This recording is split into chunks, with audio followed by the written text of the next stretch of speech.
ਸਤਨਾਮ ਸ਼੍ਰੀ ਵਾਹਿਗੁਰੂ ਸਾਹਿਬ JIO.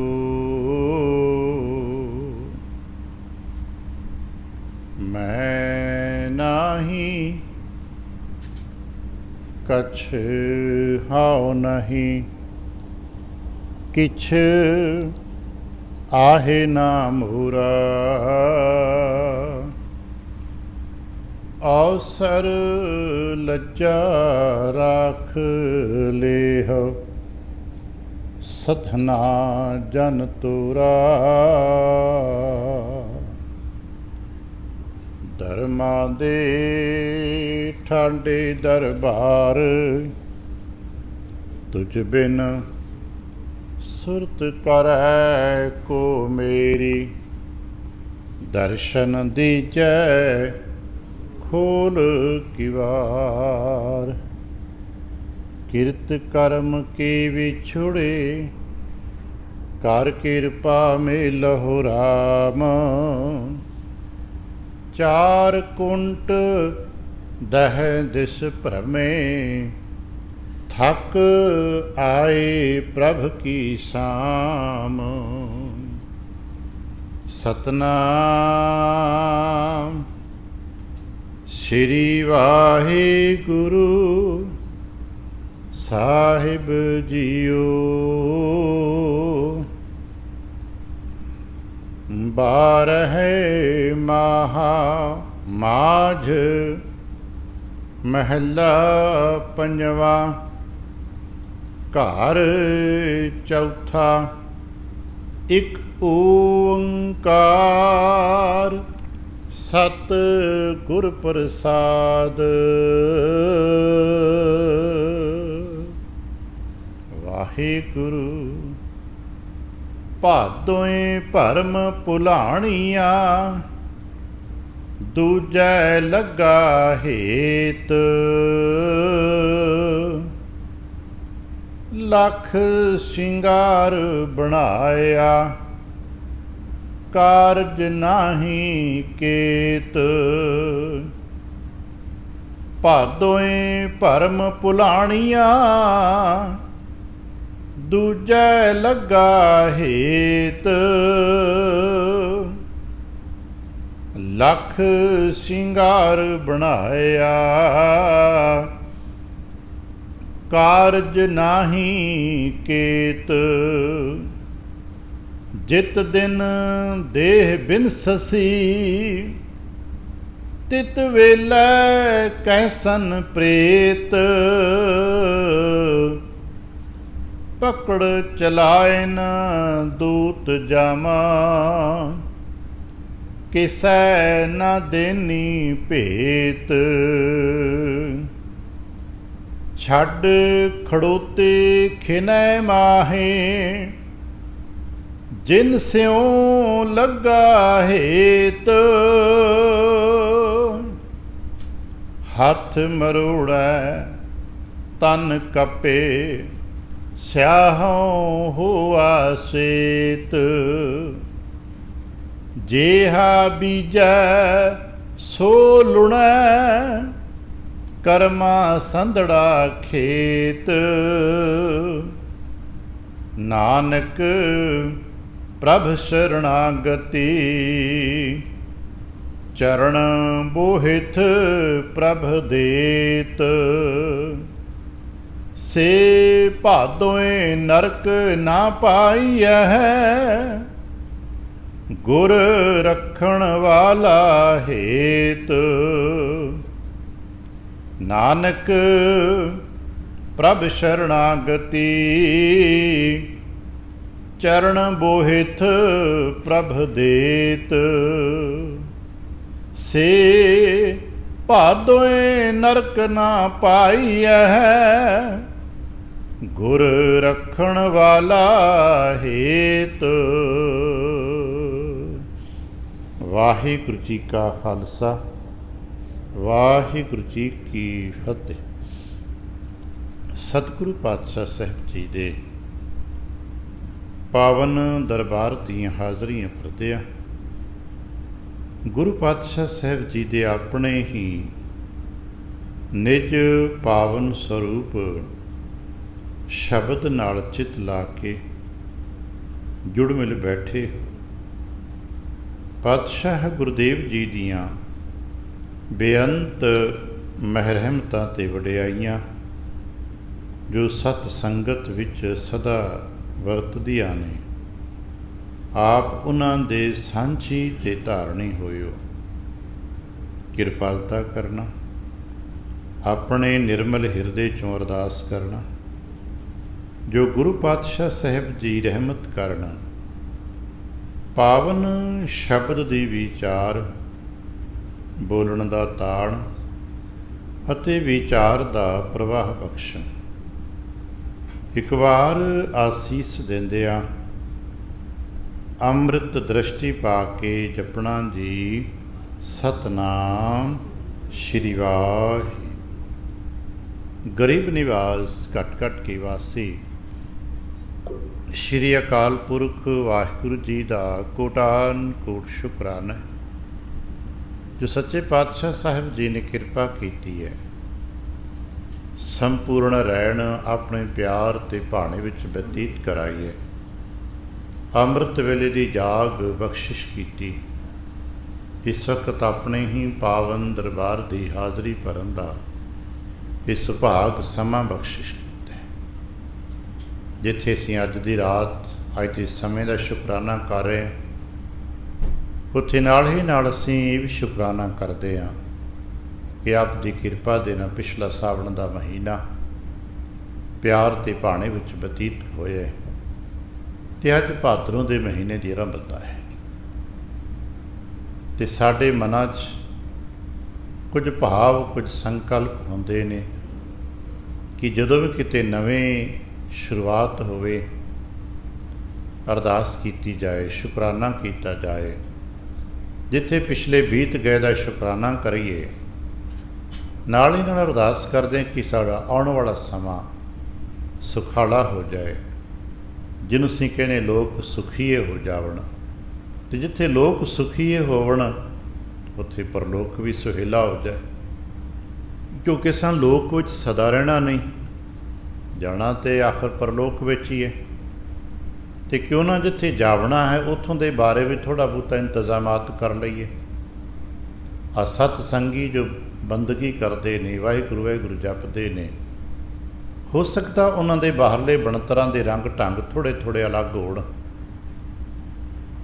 ਪਰ ਸਾਰੇ ਹੀ ਕਿਸੇ ਨਾ ਕਿਸੇ ਰੂਪ 'ਚ ਆਪਣੇ ਆਉਣ ਵਾਲੇ ਸਮੇਂ ਨੂੰ ਸੁਹੇਲਾ ਕਰਨ ਵਾਸਤੇ ਹੀ ਯਤਨਸ਼ੀਲ ਹੁੰਦੇ ਨੇ। ਅਤੇ ਇਸ ਆਉਣ ਵਾਲੇ ਸਮੇਂ ਦੇ ਸੁਹੇਲੇ ਕਰਨ ਦੀਆਂ ਜੋ ਸਾਡੀਆਂ ਨਜ਼ਰਾਂ ਨੇ, ਉਹ ਅਲੱਗ-ਅਲੱਗ ਲੈਵਲਾਂ 'ਤੇ ਕੰਮ ਕਰਦੀਆਂ ਨੇ। ਅਸੀਂ ਕਦੇ ਕਦੇ ਸੋਚਦੇ ਹਾਂ ਬਸ ਆਉਣ ਵਾਲਾ ਸਮਾਂ ਜੋ ਆਉਣ ਵਾਲੀ ਤਾਰੀਖਾਂ ਨੇ, ਕੱਲ੍ਹ ਪਰਸੋਂ 2 4 10 ਸਾਲ, ਪਰ ਜਿਹੜੇ ਅਧਿਆਤਮਿਕ ਮੰਡਲ ਦੇ ਜੀਅ ਨੇ ਉਹ ਜਾਣਦੇ ਨੇ ਕਿ 2 4 10 ਸਾਲਾਂ ਦੀ ਹੀ ਗੱਲ ਨਹੀਂ ਹੈ। ਆਉਣ ਵਾਲੇ ਸਮੇਂ ਦੇ ਵਿੱਚ ਸਾਡਾ ਉਹ ਇਲਾਕਾ ਵੀ ਹੈ, ਉਹ ਰੂਪ ਵੀ ਹੈ ਜਿੱਥੇ ਇਹ ਬਣਤਰ ਨਹੀਂ ਹੋਣੀ, ਜਿੱਥੇ ਸਾਡੇ ਲੋਕ ਭੈਣ ਭਰਾ ਨਹੀਂ ਹੋਣੇ, ਜਿੱਥੇ ਜੀਵ ਨਵੇਂ ਹੋਣੇ ਨੇ, ਜਿੱਥੇ ਉਹਨਾਂ ਨੇ ਸਾਨੂੰ ਬਿਠਾਲ ਕੇ ਉੱਥੇ ਨਵੀਆਂ ਕਹਾਣੀਆਂ ਸੁਣਾਉਣੀਆਂ, ਅੱਗੇ ਜੀਵ ਨਵੇਂ ਪੈਣੇ ਨੇ। ਉੱਥੇ ਕਿ ਨਾਨਕ ਆਖੈ ਰਹਿ ਮਨਾ ਸੁਣੀਐ ਸਿੱਖ ਸਹੀ, ਜਿੱਥੇ ਲੇਖਾ ਰੱਬ ਮਗੇਸੀਆ, ਉਹ ਲੋਕ ਪਰਲੋਕ ਵੀ ਆਉਣਾ ਹੈ ਸਾਡੇ ਕੋਲ। ਅਤੇ ਜਿਤਨੇ ਅਭਿਆਸੀ ਨੇ ਉਹ ਉਸ ਦੀ ਵੀ ਚਿੰਤਾ ਕਰਦੇ ਨੇ।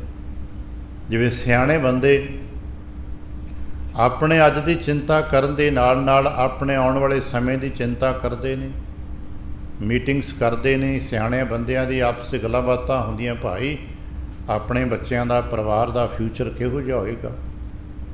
ਸ਼ਾਇਦ ਸਿਆਣਿਆਂ ਨੂੰ ਵੇਖਿਆ 5-5 7-7 10-10 ਸਾਲਾਂ ਦੀ ਪਲੈਨਿੰਗਸ ਬਣਾਉਂਦੇ ਨੇ ਵੀ ਅਸੀਂ ਆਪਣੇ ਸਮਾਜ ਨੂੰ, ਆਪਣੇ ਪਿੰਡ ਨੂੰ, ਆਪਣੇ ਪਰਿਵਾਰ ਨੂੰ ਆਉਣ ਵਾਲੇ 5-7 ਸਾਲਾਂ ਦੇ ਵਿੱਚ ਅਸੀਂ ਕਿੱਥੇ ਦੇਖਣਾ ਚਾਹੁੰਦੇ। ਆ ਜੋ ਭਾਰਤ ਵਿੱਚ ਇੱਕ ਦੌਰ ਚੱਲਿਆ ਸੀ, ਭਾਵੇਂ ਕਾਮਯਾਬ ਹੋਇਆ ਜਾਂ ਨਹੀਂ ਹੋਇਆ ਮੈਂ ਤਾਂ ਟਿੱਪਣੀ ਨਹੀਂ ਕਰ ਸਕਦਾ, ਪਰ ਇੱਕ ਜੋ 5 ਵਰਸ਼ੀ ਯੋਜਨਾ, 5 ਸਾਲਾ ਪਲੈਨਿੰਗ, ਇਹ ਸੰਕਲਪ ਇਹੀ ਸੀ ਕਿ ਅਸੀਂ ਅੱਜ ਬਹਿ ਕੇ ਇਹ ਉਲੀਕਣਾ ਹੈ ਕਿ ਆਉਣ ਵਾਲੇ 5 ਵਰ੍ਹਿਆਂ ਤੱਕ ਅਸਾਂ ਤਰੱਕੀ ਕਰਕੇ ਕਿੱਥੇ ਜਾਣਾ।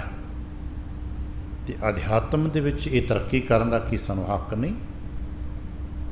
ਧਰਮ ਜਿਹਨੂੰ ਅਸੀਂ ਕਹਿੰਦੇ ਹਾਂ, ਜਿੱਥੇ ਸਮਾਜਿਕ ਧਾਰਾ ਦੀ ਬਣਤਰ ਨੂੰ ਇਕਸਾਰਤਾ ਵਿੱਚ ਲੈ ਕੇ ਆਉਂਦਾ ਹੈ, ਹਰ ਜੀਅ ਨੂੰ ਉਹਦੇ ਆਪਣੇ ਫਰਜ਼ਾਂ ਦੇ ਪ੍ਰਤੀ ਸੁਚੇਤ ਕਰਦਾ ਹੈ, ਉੱਥੇ ਨਾਲ ਹੀ ਨਾਲ ਉਹਦਾ ਵਿਅਕਤੀਗਤ ਜੀਵਨ ਵੀ ਸਵਾਰਦਾ ਹੈ, ਉਹਦਾ ਰੂਹਾਨੀ ਮੰਡਲ ਵੀ ਧੋਂਦਾ ਹੈ, ਸਾਫ਼ ਕਰਦਾ ਹੈ। ਅਤੇ ਭਾਈ ਜਿੱਥੇ ਤੂੰ ਜਾਣਾ ਹੈ ਉਹ ਜਗ੍ਹਾ ਵੀ ਬਣੀ ਬਣਾਈ ਸਾਫ਼ ਰਹੇ, ਉਹਦੇ ਵਾਸਤੇ ਅਰਦਾਸ ਕਰਨੀ ਪੈਂਦੀ ਹੈ। ਜਿਵੇਂ ਸੰਸਾਰ ਦੇ ਸਫਲਤਾਵਾਂ ਲਈ ਕਾਰਜ ਕਰਨੇ ਪੈਂਦੇ ਨੇ, ਇੱਥੇ ਵੀ ਕੰਮ ਤੇ ਕਰਨੇ ਪੈਂਦੇ, ਪਰ ਇੱਥੇ ਦੇ ਕੰਮ ਤੇ ਉੱਥੋਂ ਦੇ ਕੰਮ 'ਚ ਸੂਖਸ਼ਮ ਜਿਹਾ ਭੇਦ ਹੈ। ਉੱਥੇ ਸਾਰੇ ਬਣਤਰਾਂ ਸਰੀਰ ਦੇ ਨਾਲ ਨੇ, ਮਨ ਦੇ ਨਾਲ ਨੇ। ਇੱਥੇ ਸਾਰੀਆਂ ਬਣਤਾਂ ਸਰੀਰ ਦੇ ਨਾਲ ਨੇ ਪਰ ਰੂਹਾਨੀ ਨੇ। ਮਨ ਵਰਤਦਾ ਵਿੱਚ ਪਰ ਦਿਸਦਾ ਕੁਛ ਨਹੀਂ। ਹੋਣਾ ਸਭ ਕੁਛ ਹੈ ਪਰ ਦਿਸਦਾ ਬਹੁਤ ਘੱਟ ਹੈ, ਦਿਸਦਾ ਕੁਝ ਨਹੀਂ। ਅਭਿਆਸੀਆਂ ਨੂੰ ਦਿਸਦੇ ਆ। ਅਸਾਂ ਇਹੀ ਦੇਖਣ ਦਾ ਯਤਨ ਕਰਨਾ ਹੈ। ਅਤੇ ਮਹਾਰਾਜ ਨੇ ਸਾਨੂੰ ਜੀਵਨ 'ਚ ਯੁਗਤ ਬਖਸ਼ਿਸ਼ ਕੀਤੀ ਹੈ। ਅੱਜ ਅੰਮ੍ਰਿਤ ਵੇਲੇ ਪਾਤਸ਼ਾਹ ਸਾਹਿਬ ਦਾ ਪਾਵਨ ਫੁਰਮਾਨ ਜੋ ਸਾਨੂੰ ਪ੍ਰਾਪਤ ਹੋਇਆ, ਉਹਦੇ ਵਿੱਚ ਅਸਾਂ ਦੇਖਿਆ ਮਹਾਰਾਜ ਨੇ ਕਿਹਾ, ਹਰ ਜੀਵ ਕਿਰਪਾ ਕਰੇ ਤਾਂ ਨਾਮ ਧਿਆਈਏ ਜੀ। ਅਸਾਂ ਜੋ ਕੁਛ ਵੀ ਕਰਨਾ ਹੈ ਉਹਦਾ ਪਹਿਲਾ ਪ੍ਰਾਪਤੀ ਦਾ ਸੰਕਲਪ ਕਿਰਪਾ ਹੈ। ਅਸੀਂ ਆਪਣੇ ਗੁਰਦੇਵ ਦੀ ਕਿਰਪਾ ਪ੍ਰਾਪਤ ਕਰਨੀ ਹੈ। ਇਹ ਵੀ ਸੱਚ ਹੈ ਕਿ ਵਾਹਿਗੁਰੂ ਜੀ ਦੀ ਕਿਰਪਾ ਦੇ ਸਦਕੇ ਅਸੀਂ ਇੱਥੋਂ ਤੱਕ ਪਹੁੰਚੇ ਹਾਂ। ਇੱਥੇ ਪਹੁੰਚ ਕੇ ਅਸਾਂ ਆਪਣੇ ਆਪ ਨੂੰ ਆਪਣੇ ਗੁਰਦੇਵ ਜੀ ਸਮਰਪਿਤ ਕਰ ਦੇਣਾ। ਅਤੇ ਗੁਰਦੇਵ ਸਾਨੂੰ ਸੰਵਾਰਦੇ ਨੇ, ਸਾਨੂੰ ਸਾਡੀਆਂ ਕਮੀਆਂ ਨੂੰ, ਸਾਡੀਆਂ ਉਣਤਾਈਆਂ ਨੂੰ ਸ਼ੁੱਧ ਕਰਦੇ ਨੇ, ਵਿਕਰਤ ਅਵਸਥਾਵਾਂ ਨੂੰ ਕੱਟਦੇ ਨੇ, ਸੰਵਾਰਦੇ ਨੇ, ਅਤੇ ਬਿਲਕੁਲ ਸੁੰਦਰ ਸਰੂਪ ਦੇ ਕੇ ਆਪਣੇ ਵਰਗਾ ਸ਼ਿੰਗਾਰ ਕੇ ਸਾਨੂੰ ਅਗਾਂਹ ਤੋਰਨ ਲਈ ਯਤਨਸ਼ੀਲ ਨੇ। ਭਾਈ ਆਓ ਅੱਗੇ ਚੱਲੋ, ਜਿੱਥੇ ਸੁੰਦਰ ਹੋਵੋ, ਜਿੱਥੇ ਸੋਹਣੇ ਲੱਗੋ। ਔਰ ਇਹ ਸਾਰੇ ਸਿਲਸਿਲੇ ਨੂੰ ਸਮਝਣ ਵਾਸਤੇ ਜਿਉਂ-ਜਿਉਂ ਅਸੀਂ ਠਹਿਰਦੇ ਹਾਂ, ਅਤੇ ਸ਼ਾਇਦ ਜੇ ਅਸੀਂ ਕਿਤੇ ਵਿਚਾਰ ਸ਼ਰੰਖਲਾ ਨੂੰ, ਜਿਹਨੂੰ ਅਸੀਂ ਕਿਤੇ ਕਹਿੰਦੇ ਵਿਚਾਰ ਦੇ ਬਾਰੀਕ ਜਿਹੇ ਨਿਰਮਲ ਧਾਗੇ ਨੂੰ, ਜੋ ਬਹੁਤ ਪਵਿੱਤਰ ਮੰਨਿਆ ਜਾਂਦਾ ਹੈ, ਜੋ ਦਿਸਦਾ ਤੇ ਨਹੀਂ ਹੈ ਪਰ ਜੇ ਸਮਝ ਆ ਜਾਏ ਤਾਂ ਜੀਵਨ ਦੀ ਜੁਗਤ ਨੂੰ ਬਦਲ ਦਿੰਦਾ ਹੈ। ਅਸੀਂ ਮੰਨਦੇ ਹਾਂ ਨਾ, ਗੁਰਬਾਣੀ 'ਚ ਪੜ੍ਹਦੇ ਹਾਂ, ਵਿਚਾਰ ਮਾਰੈ ਤਰੈ ਤਾਰੈ ਉਲਟ ਜੋਨ ਨਾ ਆਵੇ। ਵਿਚਾਰ ਦੇ ਸਦਕੇ ਹੀ ਮਨ ਦੇ ਵਿਕਾਰ ਮਰਦੇ ਨੇ, ਅਤੇ ਜਦੋਂ ਕਿਸੇ ਦੇ ਮਨ ਦੇ ਵਿਕਾਰ ਮਰ ਜਾਂਦੇ ਨੇ ਫਿਰ ਤਰ ਜਾਂਦਾ ਹੈ। ਵਿਚਾਰ ਮਾਰੈ, ਕਿਉਂਕਿ ਹਰ ਸ਼ਬਦਾਂ ਦੇ ਜੋੜ ਦੇ ਵਿੱਚ ਇੱਕ ਗੈਪ ਹੁੰਦਾ ਹੈ। ਉਸ ਗੈਪ ਦੇ ਵਿੱਚ ਕੁਛ ਓਹਲੇ ਛੁਪਿਆ ਹੁੰਦਾ ਹੈ। ਕਾਵਿ ਦਾ ਇੱਕ, ਜਿਹਨੂੰ ਅਸੀਂ ਕਵਿਤਾ ਕਹਿੰਦੇ ਨੇ, ਛੰਦਾਬੰਦੀ 'ਚ ਇਹੀ ਇੱਕ ਰਹੱਸ ਹੁੰਦਾ ਹੈ ਕਿ ਕੁਝ ਸ਼ਬਦ, ਕੁਝ ਭਾਵ, ਕੁਝ ਵਿਚਾਰ ਪੜ੍ਹਦੇ ਦੇ ਓਹਲੇ ਹੁੰਦੇ ਨੇ। ਜਿਹੜੇ ਸਮਝ ਜਾਂਦੇ ਨੇ ਉਹਨਾਂ ਨੂੰ ਆਨੰਦ ਆਉਣ ਲੱਗ ਪੈਂਦਾ ਹੈ, ਅਤੇ ਬਹੁਤੇ ਜੀ ਕਹਿੰਦੇ ਵੀ ਕਵਿਤਾ ਤਾਂ ਸਾਡੀ ਸਮਝ ਆਉਂਦੀ ਕੋਈ ਨਹੀਂ, ਕਿਉਂਕਿ ਵਿੱਚ ਓਹਲਾ ਹੁੰਦਾ। ਵਿਚਾਰ ਮਾਰੈ, ਵਿਚਾਰ ਮਾਰਦਾ ਹੈ। ਕਿਹਨੂੰ ਮਾਰਦਾ ਹੈ? ਮਨ ਦੇ ਵਿਕਾਰਾਂ ਨੂੰ ਵਿਚਾਰ ਮਾਰ ਦਿੰਦਾ। ਜਦੋਂ ਵਿਚਾਰ ਦੇ ਸਦਕੇ ਮਨ ਦੇ ਵਿਕਾਰ ਮਰ ਜਾਂਦੇ ਨੇ, ਫਿਰ ਸਿੱਖਿਆ ਨੇ ਵਿਚਾਰ ਮਾਰੈ ਤਰੈ, ਫਿਰ ਇਹ ਜੀ ਤਰਨਯੋਗ ਹੋ ਜਾਂਦਾ ਹੈ, ਤਰਨ ਲੱਗ ਪੈਂਦਾ। ਅਤੇ ਜਦੋਂ ਤਰਨਯੋਗ ਹੋ ਜਾਂਦਾ ਕੋਈ ਵਿਅਕਤੀ, ਫਿਰ ਉਹ ਦੂਜੇ ਨੂੰ ਵੀ ਤਾਰਨ ਦੀ ਸਿਖਲਾਈ ਦੇਣ ਲੱਗ ਪੈਂਦਾ। ਅੱਜ ਵੀ ਅਸੀਂ ਆਪਣੇ ਬੱਚਿਆਂ ਨੂੰ ਭੇਜਦੇ ਜੀ ਸਵੀਮਿੰਗ ਸਿੱਖ ਕੇ ਆਓ, ਅਤੇ ਜੋ ਸਿਖਾ ਰਿਹਾ ਕਦੇ ਤੋਂ ਵੀ ਬੱਚਾ ਹੀ ਸੀ ਨਾ। ਜਿਹੜਾ ਕੋਚ ਬੱਚਿਆਂ ਨੂੰ ਸਵੀਮਿੰਗ ਸਿਖਾਉਂਦਾ ਹੈ, ਦੌੜਨਾ ਸਿਖਾਉਂਦਾ ਹੈ, ਦੁਨੀਆ ਭਰ ਦੇ ਖੇਡਾਂ ਸਿਖਾ ਰਿਹਾ ਹੈ, ਕਦੇ ਤੋਂ ਵੀ ਬੱਚਾ ਹੀ ਸੀ ਨਾ। ਕਦੇ ਤੇ ਉਹਨੇ ਵੀ ਸਿੱਖਿਆ ਹੀ ਹੈ ਨਾ, ਪਰ ਅੱਜ ਸਿਖਾ ਰਿਹਾ। ਇਸੇ ਤਰ੍ਹਾਂ ਸਾਡੇ 'ਚੋਂ ਕੋਈ ਵੀ ਜੋ ਪੂਰਨ ਤੌਰ 'ਤੇ ਸਿੱਖ ਜਾਂਦਾ ਹੈ, ਉਹ ਸਿਖਾਉਣ ਯੋਗ ਹੋ ਜਾਂਦਾ ਹੈ।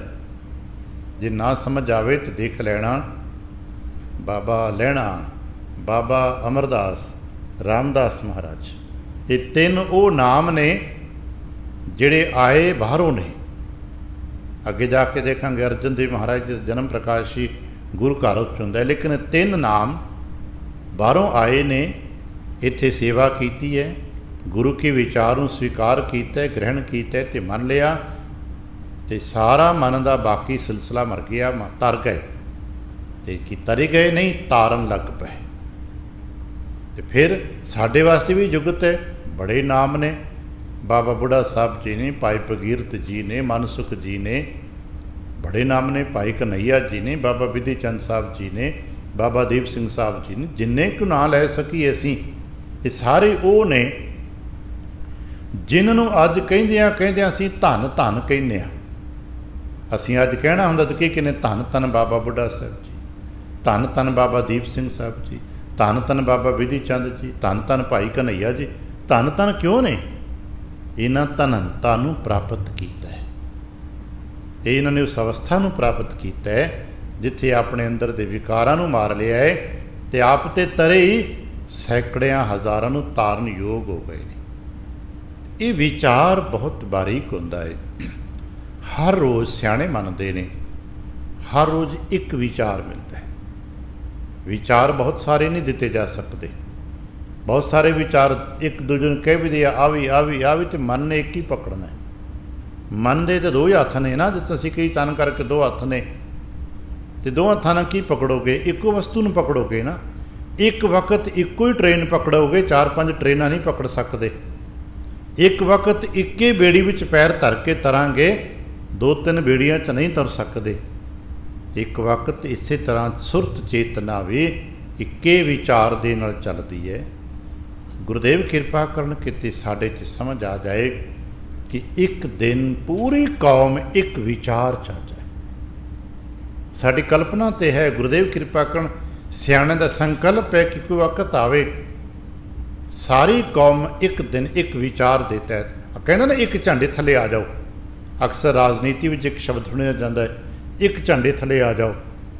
ਇੱਕ ਝੰਡੇ ਥੱਲੇ ਆਉਣ ਦਾ ਮਤਲਬ ਇਹ ਤਾਂ ਹੁੰਦਾ ਕਿ ਇੱਕ ਵਿਚਾਰਧਾਰਾ ਥੱਲੇ ਆ ਜਾ। ਅਲੱਗ-ਅਲੱਗ ਝੰਡੇ ਦਾ ਮਤਲਬ ਹੈ ਤੁਹਾਡੀ ਅਲੱਗ-ਅਲੱਗ ਵਿਚਾਰਧਾਰਾ ਹੈ। ਅੱਜ ਸਾਡੀ ਅਧੋਗਤੀ ਕਿਉਂ ਹੋ ਰਹੀ ਹੈ? ਸਾਡੇ ਅਲੱਗ-ਅਲੱਗ ਝੰਡੇ ਹੋ ਗਏ ਨੇ।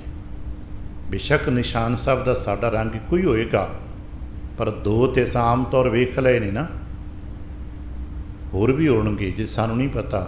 ਉਹ ਦਿਸਦੇ ਨਹੀਂ ਗੇ, ਲੋਕਾਂ ਲੁਕਾਏ ਹੋਏ ਨੇ, ਭਾਵੇਂ ਹਿਰਦਿਆਂ 'ਚ ਨੇ। ਕੋਈ ਕਹਿੰਦਾ ਨਾ ਜੀ ਅਸੀਂ ਤਾਂ ਚਿੱਟੇ ਹੀ ਪਾਉਣੇ, ਨੀਲੇ ਹੀ ਪਾਉਣੇ, ਕਾਲੇ ਹੀ ਪਾਉਣੇ। ਬਹੁਤ ਸਾਰੇ ਵਿਚਾਰ ਜੋ ਸਾਡੇ ਛੁਪੇ ਹੋਏ ਨੇ। ਉਹਨਾਂ ਅੰਦਰ ਦੇ ਵਿਚਾਰਾਂ ਨੂੰ ਪ੍ਰਗਟ ਕਰਨ ਲਈ ਅਸੀਂ ਆਪਣੇ ਚੋਲਿਆਂ ਦੇ ਡਿਜ਼ਾਈਨ ਬਦਲ ਲਏ ਨੇ, ਦਸਤਾਰ ਅਮਨ ਦੇ ਢੰਗ ਬਦਲ ਲਏ ਨੇ, ਅਸੀਂ ਗਾਤਰਿਆਂ ਦੇ ਡਿਜ਼ਾਈਨ ਬਦਲ ਲਏ ਨੇ, ਅਸੀਂ ਸ਼ਰਤਾਂ ਬਦਲ ਦਿੱਤੀਆਂ ਨੇ। ਤੁਸੀਂ ਇੱਦਾਂ ਦੇ ਪਾ ਕੇ ਆਓਗੇ, ਤੁਸੀਂ ਇੱਦਾਂ ਦੇ ਪਾ ਕੇ ਆਓਗੇ, ਕਹਿੰਦੇ ਨਾ ਤੁਸੀਂ ਇੱਦਾਂ ਦੇ ਕੱਪੜੇ ਪਾ ਕੇ ਆਓ ਤਾਂ ਹੀ ਇੱਥੇ ਹੋਏਗਾ। ਤਾਂ ਇਹ ਸਭ ਕੁਝ ਕੀ ਹੈ? ਆਪੋ ਆਪਣੇ ਵਿਚਾਰ ਹੈ। ਅਸੀਂ ਕੇਵਲ ਇੱਕ ਕੇਂਦਰੀ ਵਿਚਾਰ ਨੂੰ ਫਾਲੋ ਨਹੀਂ ਕਰਦੇ। ਕਹਿੰਦੇ ਹਾਂ ਅਸੀਂ ਕੇਂਦਰੀ ਵਿਚਾਰ ਨੂੰ ਫਾਲੋ ਕਰਨਾ, ਪਰ ਅਸੀਂ ਆਪਣੀ ਆਪਣੀ ਢੱਪਲੀ ਅਤੇ ਆਪਣਾ ਆਪਣਾ ਰਾਗ ਵਜਾ ਰਹੇ ਹਾਂ। ਪਰ ਬਾਵਜੂਦ ਇਸ 'ਤੇ ਫਿਰ ਵੀ ਜੋ ਅਧਿਆਤਮ ਦੀ ਸੂਖਸ਼ਮ ਕਲਾ ਹੁੰਦੀ ਹੈ ਉਹਦੇ 'ਚ ਇੱਕੋ ਹੀ ਵਿਚਾਰ ਹੁੰਦਾ ਹੈ। ਕਿਤੇ ਸਮਝਣਾ ਹੋਵੇ, ਸੱਚਖੰਡ ਸ੍ਰੀ ਦਰਬਾਰ ਸਾਹਿਬ ਸਾਡਾ ਕੇਂਦਰ ਹੈ। ਅਸੀਂ ਕਹਿੰਦੇ ਹਾਂ ਕੇਂਦਰ ਨੂੰ ਪੰਜਾਬੀ 'ਚ ਧੁਰ ਕਹਿੰਦੇ ਹਾਂ। ਧੁਰ ਕੀ ਬਾਣੀ ਹੈ ਕਹਿੰਦੇ ਹਨ, ਪੜ੍ਹਦੇ ਹਾਂ। ਆਉਣ ਵਾਲੇ ਸਮਾਂ 'ਚ ਸ਼੍ਰੀ ਗੁਰੂ ਗ੍ਰੰਥ ਸਾਹਿਬ ਦੇ ਪਹਿਲੇ ਪ੍ਰਕਾਸ਼ ਦੀ ਗੱਲ ਕਰਨੀ ਹੈ ਅਤੇ ਕਹਿਣਾ ਧੁਰ ਕੀ ਬਾਣੀ ਵੀ ਧੁਰ ਕੀ ਹੈ। ਉਸ ਧੁਰ ਤੋਂ ਸਾਡੇ ਲਈ ਜੋ ਸੁਨੇਹਾ ਆਉਂਦਾ ਹੈ ਉਹ ਸਾਡੇ ਲਈ ਅੱਜ ਦਾ ਵਿਚਾਰ ਹੁੰਦਾ ਹੈ। ਜਿਤਨੇ ਗਾਂ ਗੁਰਦੁਆਰਾ ਸਾਹਿਬਾਨ, ਜਿੱਥੇ ਜਿੱਥੇ ਵੀ ਸਤਸੰਗਤ ਕਥਾ ਕੀਰਤਨ ਹੁੰਦਾ ਹੈ, ਉਹ ਉਸੇ ਹੀ ਵਿਚਾਰਾਂ ਦਾ ਖੁਲਾਸਾ ਹੋਣਾ ਚਾਹੀਦਾ ਹੈ। ਵੀ ਖੁਲਾਸਾ ਉਸੇ ਦਾ ਹੀ, ਪਰ ਸਾਡੀਆਂ ਕਮਜ਼ੋਰੀਆਂ ਕਿ ਅਸੀਂ ਉੱਥੋਂ ਤੱਕ ਪਹੁੰਚ ਨਹੀਂ ਪਾਉਂਦੇ। ਜਿਹੜੇ ਅਭਿਆਸੀ ਨੇ ਉਹ ਉੱਥੇ ਹੀ ਪਹੁੰਚ ਜਾਂਦੇ ਨੇ। ਅੱਜ ਕੀ ਹੈ? ਸਾਨੂੰ ਪੜ੍ਹਿਆ ਹੋਣਾ ਆਪ ਜੀ ਦਰਬਾਰ ਸਾਹਿਬ ਦਾ ਸ਼੍ਰੀਮਾਨ, ਕਾਇਆ ਇੱਕ ਕਾਗਜ਼ ਹੈ, ਉੱਤੇ ਲੇਖ ਲਿਖੇ ਹੋਏ ਨੇ, ਮਨ ਕੇ ਲੇਖ ਨੇ। ਪਰ ਅਸੀਂ ਕੀ ਕਰਦੇ ਹਾਂ? ਆਪਣੇ ਮਨ ਦੇ ਆਪਣੇ ਲੇਖ 'ਤੇ ਪੜ੍ਹ ਨਹੀਂ ਪਾ ਰਹੇ। ਕਾਇਆ ਕਾਗਦ ਮਨ ਪਰਵਾਣਾ, ਸਿਰ ਕੇ ਲੇਖ ਨਾ ਪੜ੍ਹੇ ਇਹ ਆਣਾ। ਇਹ ਸ਼ਬਦ ਸਾਨੂੰ ਪ੍ਰਾਪਤ ਹੋਇਆ ਨਾ। ਅਸੀਂ ਆਪਣੇ ਬਾਰੇ 'ਤੇ ਨਹੀਂ ਜਾਣ ਪਾ ਰਹੇ, ਦੂਜਿਆਂ ਦੇ ਬਾਰੇ ਗੱਲਾਂ ਕਰ ਰਹੇ ਹਾਂ। ਅਤੇ ਫਿਰ ਉਹਨਾਂ ਆਪਣੇ ਅੰਦਰ ਦੇ ਇਹਨਾਂ ਲੇਖਾਂ ਨੂੰ, ਆਪਣੇ ਅੰਦਰ ਦੀਆਂ ਇਹਨਾਂ ਜੋ ਸਾਡੇ 'ਤੇ ਵਿਚਾਰਾਂ ਨੇ, ਜੋ ਸਾਡੇ 'ਤੇ ਪ੍ਰੈਸ਼ਰਸ ਨੇ, ਇਹਨੂੰ ਸ਼ੁੱਧ ਕਰਨ ਵਾਸਤੇ ਕੀ ਕਰੀਏ? ਸਿਆਣੇ ਕਹਿੰਦੇ ਨਾਮ ਜਪੋ, ਸਭ ਸ਼ੁੱਧ ਹੋ ਜਾਏਗਾ, ਸਭ ਠੀਕ ਹੋ ਜਾਏਗਾ। ਬਾਬਾ ਨਾਮ ਕਿਵੇਂ ਜਪੀ? ਕਹਿਣ ਲੱਗੇ ਹਰ ਜੀਉ ਕਿਰਪਾ ਕਰੇ ਤਾਂ ਨਾਮ ਧਿਆਈ। ਜਿੱਥੇ ਬੈਠੇ ਹਾਂ ਇੱਥੋਂ ਦੀ ਕੇਂਦਰੀ ਵਿਚਾਰ ਸਾਨੂੰ ਇਹ ਮਿਲਦੀ ਹੈ ਬਈ ਆਪਣੇ ਅੰਦਰ ਬਾਰੇ, ਆਪਣੇ ਬਾਰੇ ਕੁਝ ਸੋਚ ਵਿਚਾਰ ਰੱਖਣੀ ਹੈ ਨਾ, ਆਪਣੇ ਆਪ ਦੇ ਗਰੀਬਾਨ ਵਿੱਚ ਝਾਕਣਾ ਹੈ ਨਾ, ਆਪਣੀ ਪੀੜ੍ਹੀ ਥੱਲੇ ਸੋਟਾ ਫੇਰਨਾ ਹੈ ਨਾ, ਜੇ ਸਫਾ ਕਰਕੇ ਆਪਣੇ ਆਪ ਨੂੰ ਥਾਂ ਬੈਠਣਾ ਹੈ ਤੇ ਸਿਮਰਨ ਕਰ ਲਓ। ਨਹੀਂ ਤੇ ਫਿਰ ਕੀ ਹੋਏਗਾ? ਫਿਰ ਆ ਭਾਦਰੋਂ ਦੀ ਮਹੀਨੇ ਦੇ ਵਿਚਾਰ ਦੇਖ ਲਓ। ਜੇ ਸਿਮਰਨ ਨਹੀਂ ਕਰੋਗੇ ਤੇ ਫਿਰ ਆਹ ਨਤੀਜਾ ਸਾਹਮਣੇ ਆ। ਤੇ ਫਿਰ ਦੁਹਰਾਦੇ ਹਾਂ, ਸਾਡੇ ਸਾਰਿਆਂ ਦੇ ਇੱਕ ਹੁਕਮੀ ਵਿਚਾਰ ਹੈ। ਸਾਨੂੰ ਕਾਇਆ ਮਿਲੀ ਹੋਈ ਹੈ ਕਾਗਜ਼ ਰੂਪ ਵਿੱਚ, ਜਿਸ 'ਤੇ ਬਹੁਤ ਵੱਡੀਆਂ ਇਬਾਰਤਾਂ ਲਿਖੀਆਂ ਨੇ। ਅਸੀਂ ਸਮਝ ਨਹੀਂ ਪਾਏ ਬਾਰੀਕ ਕਾਗਜ਼ ਕੀ ਹੈ। ਕਾਗਜ਼ 'ਤੇ ਲਿਖਿਆ ਹੁੰਦਾ, ਕਾਗਜ਼ਾਂ 'ਤੇ ਲਿਖਿਆ ਸਭ ਕੁਛ ਨਾ। ਸਾਡੇ ਸਰੀਰ ਦੀਆਂ ਰੇਖਾਵਾਂ 'ਚ ਸਾਡਾ ਆਉਣ ਵਾਲਾ ਕੱਲ੍ਹ, ਸਾਡਾ ਅੱਜ, ਸਾਡਾ ਸਾਰਾ ਕਰਮ ਖੇਤਰ ਲਿਖਿਆ ਹੋਇਆ। ਅੱਜ ਸਿਆਣੇ ਲੋਕ ਹੈ ਕਿ ਨਹੀਂ ਸਾਡੇ ਕੋਲ, ਜੋ ਫੇਸ ਰੀਡਿੰਗ ਕਰਦੇ ਨੇ, ਜੋਤਿਸ਼ ਨੂੰ ਪਕੜਨ ਦੀ ਆਪਣੇ ਢੰਗ ਨਾਲ ਕੋਸ਼ਿਸ਼ਾਂ ਕਰਦਾ ਹੈ। ਸਿਆਣੇ ਵਿਚਾਰ ਜਿਹੜੇ ਅਭਿਆਸੀ ਗੁਰਮੁਖ ਜਾਣੇ, ਉਹ ਸਾਡਾ ਚਿਹਰਾ ਮੱਥਾ ਦੇਖ ਕੇ ਕਹਿੰਦੇ ਭਾਈ ਅੱਜ ਇੱਦਾਂ ਕਰ ਲਓ, ਅੱਜ ਇੱਦਾਂ ਨਾ ਕਰ ਲਓ। ਕਰਤੇ ਨੇ ਸਾਡੇ ਸਰੀਰ ਦੇ ਚੱਕਰ ਚਿਹਨਾਂ ਦੀ ਅਲੱਗ-ਅਲੱਗ ਬਣਤਰ ਬਣਾ ਦਿੱਤੀ ਹੈ। ਹਰ ਇੱਕ ਦੇ ਚਿਹਨ ਅਲੱਗ-ਅਲੱਗ ਬਣਾਤੇ ਨੇ। ਉਹਦੇ ਆਪਣੇ ਚਿਹਨ ਨਹੀਂ ਗਏ, ਚੇਤਾ ਰੱਖਣਾ, ਪਰ ਸਾਡੇ ਤੁਹਾਡੇ ਸਭ ਦੇ ਚਿਹਨ ਨੇ। ਸਾਡੀ ਤੁਹਾਡੀ ਪਹਿਚਾਨ ਇਹਨਾਂ ਚਿਹਨਾਂ ਕਰਕੇ ਕੀਤੀ ਜਾਂਦੀ ਹੈ। ਅੱਜ ਸਾਡੀ ਜੇਬ 'ਚ ID ਕਾਰਡ ਹੁੰਦੇ ਨੇ ਆਪਣੀ ਆਪਣੇ ਪਹਿਚਾਨ ਦਾ, ਅਤੇ ਚੇਤਾ ਰੱਖਣਾ ਜਦੋਂ ਫਿਰ ਕਿਸੇ ਵਿਅਕਤੀ ਦੇ ਜੇਬ 'ਚੋਂ ਕੋਈ ID ਕਾਰਡ ਪ੍ਰੂਫ ਨਹੀਂ ਮਿਲਦਾ, ਜਿਹਨੂੰ ਅਸੀਂ ਲਾਵਾਰਿਸ ਕਹਿੰਦੇ, ਅਤੇ ਫਿਰ ਕੀ ਹੁੰਦਾ ਹੈ? ਜਿੱਥੇ ਸਰਕਾਰਾਂ ਢੰਗ ਨਾਲ ਕੰਮ ਕਰਨ, ਫਿਰ ਫਿੰਗਰ ਪ੍ਰਿੰਟ ਤੋਂ ਲੱਭਣਗੀਆਂ ਕਿ ਭਾਈ ਬੰਦਾ ਇਹਦਾ ਫਿੰਗਰ ਪ੍ਰਿੰਟ ਕਿਸੇ ਨਾਲ ਮੈਚ ਹੁੰਦਾ ਹੈ। ਜੇ ਨਹੀਂ ਲੱਭਦਾ ਅਤੇ ਉਹਦੇ ਦੰਦਾਂ ਦਾ ਐਕਸਰੇ ਕਰਕੇ ਦੇਖਦੇ ਨੂੰ, ਸਭ ਤੋਂ ਅਲੱਗ-ਅਲੱਗ ਆਪੋ ਆਪਣਾ ਹੁੰਦਾ ਹੈ, ਇਹ ਕਿਤੇ ਨਾ ਕਿਤੇ ਮੈਚ ਕਰਦਾ ਹੈ। ਜੇ ਨਹੀਂ ਲੱਭਦਾ ਤੇ ਫਿਰ ਅਖੀਰ 'ਤੇ ਵਿਗਿਆਨ ਦੇ ਕੋਲ ਇੱਕ ਹੋਰ ਪਕੜ ਹੈ, ਸਾਡਾ DNA ਟੈਸਟ ਕਰਦੇ ਨੇ, ਕਿਸੇ ਨਾਲ ਮੈਚ ਹੁੰਦਾ ਤੇਰਾ, ਇਹ ਤੇਰੇ ਮਾਤਾ ਪਿਤਾ ਹੋਣਗੇ, ਇਹ ਤੇਰੀ ਸੰਤਾਨ ਹੈ। ਫਿਰ ਅਲਟੀਮੇਟ ਮਨੁੱਖ ਨੂੰ ਵਿਗਿਆਨਕ ਤਰੀਕੇ ਨਾਲ ਮੰਨਣਾ ਪੈਂਦਾ ਹੈ, ਹਾਂ ਜੀ ਇਹ ਸਾਡਾ ਸੀ। ਪਹਿਚਾਨਾਂ ਨੇ ਸਾਡੀਆਂ ਅਲੱਗ-ਅਲੱਗ ਪੱਧਰ ਦੀਆਂ, ਪਰ ਚੇਤਾ ਰੱਖਣਾ ਇਸ ਤਰ੍ਹਾਂ ਦੀ ਕੋਈ ਪਹਿਚਾਨ ਪਰਮਾਤਮਾ ਦੀ ਨਹੀਂ ਹੈ। ਚੱਕ ਰੂਪ ਰੰਗ ਰੇਖ ਭੇਖ ਕੋ ਕਹਿ ਨਾ ਸਕਤ ਕਹੇ। ਅਸੀਂ ਪੜ੍ਹਦੇ ਚੱਕਰ ਚਰਨ ਵਰਨ ਜਾਤ, ਸਭ ਕੁਝ ਸਾਡੇ ਤੁਹਾਡੇ ਨੇ, ਪਰਮਾਤਮਾ ਦਾ ਨਹੀਂ ਹੈ। ਪਰ ਪਰਮਾਤਮਾ ਦਾ ਸਭ ਕੁਝ ਹੈ। ਬਸ ਪਰਮਾਤਮਾ ਦੀ ਪਹਿਚਾਨ ਪ੍ਰੇਮ ਕਰਕੇ ਆ। ਜੇ ਤੇ ਆਪਣੇ ਕਾਗਜ਼ ਨੂੰ ਪੜ੍ਹ ਲਿਆ, ਸਮਝਣ ਦੀ ਕੋਸ਼ਿਸ਼ ਕਰ ਲਈ, ਪਰ ਸਮਝ ਨਹੀਂ ਆਈ, ਤੇ ਕੋਈ ਨਹੀਂ, ਦੂਜੇ ਲੈਵਲ 'ਤੇ ਅਸੀਂ ਜਾ ਕੇ ਸਿਮਰਨ ਵਿੱਚ ਹੀ ਬੈਠ ਕੇ ਮਹਾਰਾਜ ਕਿਰਪਾ ਕਰੋ, ਜਿੱਥੇ ਆਰੰਭ ਕੀਤਾ ਜਾਂਦਾ ਕਿਰਪਾ ਕਰੋ ਦੀਨ ਕੀ ਦਾਤੇ। ਆ 12ਵਾਂ ਦੀ ਵਿਚਾਰ ਆਰੰਭ ਕਿੱਥੋਂ ਕਰਦੇ ਹਾਂ? ਕਿਰਤ ਕਰਮ ਕੇ ਵਿਛੜੇ ਕਰ ਕਿਰਪਾ ਮੇਲੋ ਰਾਮ, ਚਾਰ ਕੁੰਟ ਦੇ ਦਿਸ ਪਰਮੇ ਥੱਕ ਆਏ ਪ੍ਰਭ ਕੀ ਸਾ। ਮਹਾਰਾਜ ਮੈਂ ਥੱਕ ਗਿਆ, ਨਾ ਤੇ ਮੈਨੂੰ ਪੜ੍ਹਿਆ ਕੋਈ ਸਮਝ ਆਉਂਦਾ ਜੇ, ਨਾ ਕੋਈ ਚੱਕਰ ਚਿੰਨ ਰਿੰਗ ਭੇਖ ਦੀ ਸਮਝ ਆਉਂਦੀ ਜੇ, ਨਾ ਕਿਸੇ ਕਰਮ ਧਰਮ ਦੀ ਮੇਰੇ ਪੱਲੇ ਖਾਤੇ ਗਿਆਨ ਦੀ ਗੱਲ ਪੈਂਦੀ ਜੇ। ਮੈਂ ਥੱਕ ਗਿਆ ਜੇ। ਮੈਂ ਅਖੀਰ ਸ਼ਰਨ ਪ੍ਰਾਪਤ ਕੀਤੀ, ਅਤੇ ਮਹਾਰਾਜ ਕਹਿੰਦਾ ਫਿਰ ਸਿਮਰਨ ਕਰਿਆ ਕਰੋ। ਫਿਰ ਅਗਲੀ ਗੱਲ ਥੋੜ੍ਹੀ ਸਖਤ ਹੁੰਦੀ ਹੈ ਵੀ ਜੇ ਸਿਮਰਨ ਨਹੀਂ ਕਰਦੇ ਤਾਂ ਕੀ ਹੋਏਗਾ? ਅਸੀਂ ਪੁੱਛਦੇ ਨਾ ਆ ਕਰੀਏ ਤੇ ਕੀ ਹੋਏਗਾ? ਅੱਜ ਵੀ ਕਿਸੇ ਵਿਅਕਤੀ ਨੂੰ ਕਹਿ ਦਈਏ ਨਾ ਭਾਈ ਫਲਾਣੇ ਥਾਂ 'ਤੇ ਜਾਓ ਮੱਥਾ ਟੇਕ ਕੇ ਆਓ, ਕੀ ਹੋਏਗਾ, ਕੀ ਮਿਲੇਗਾ?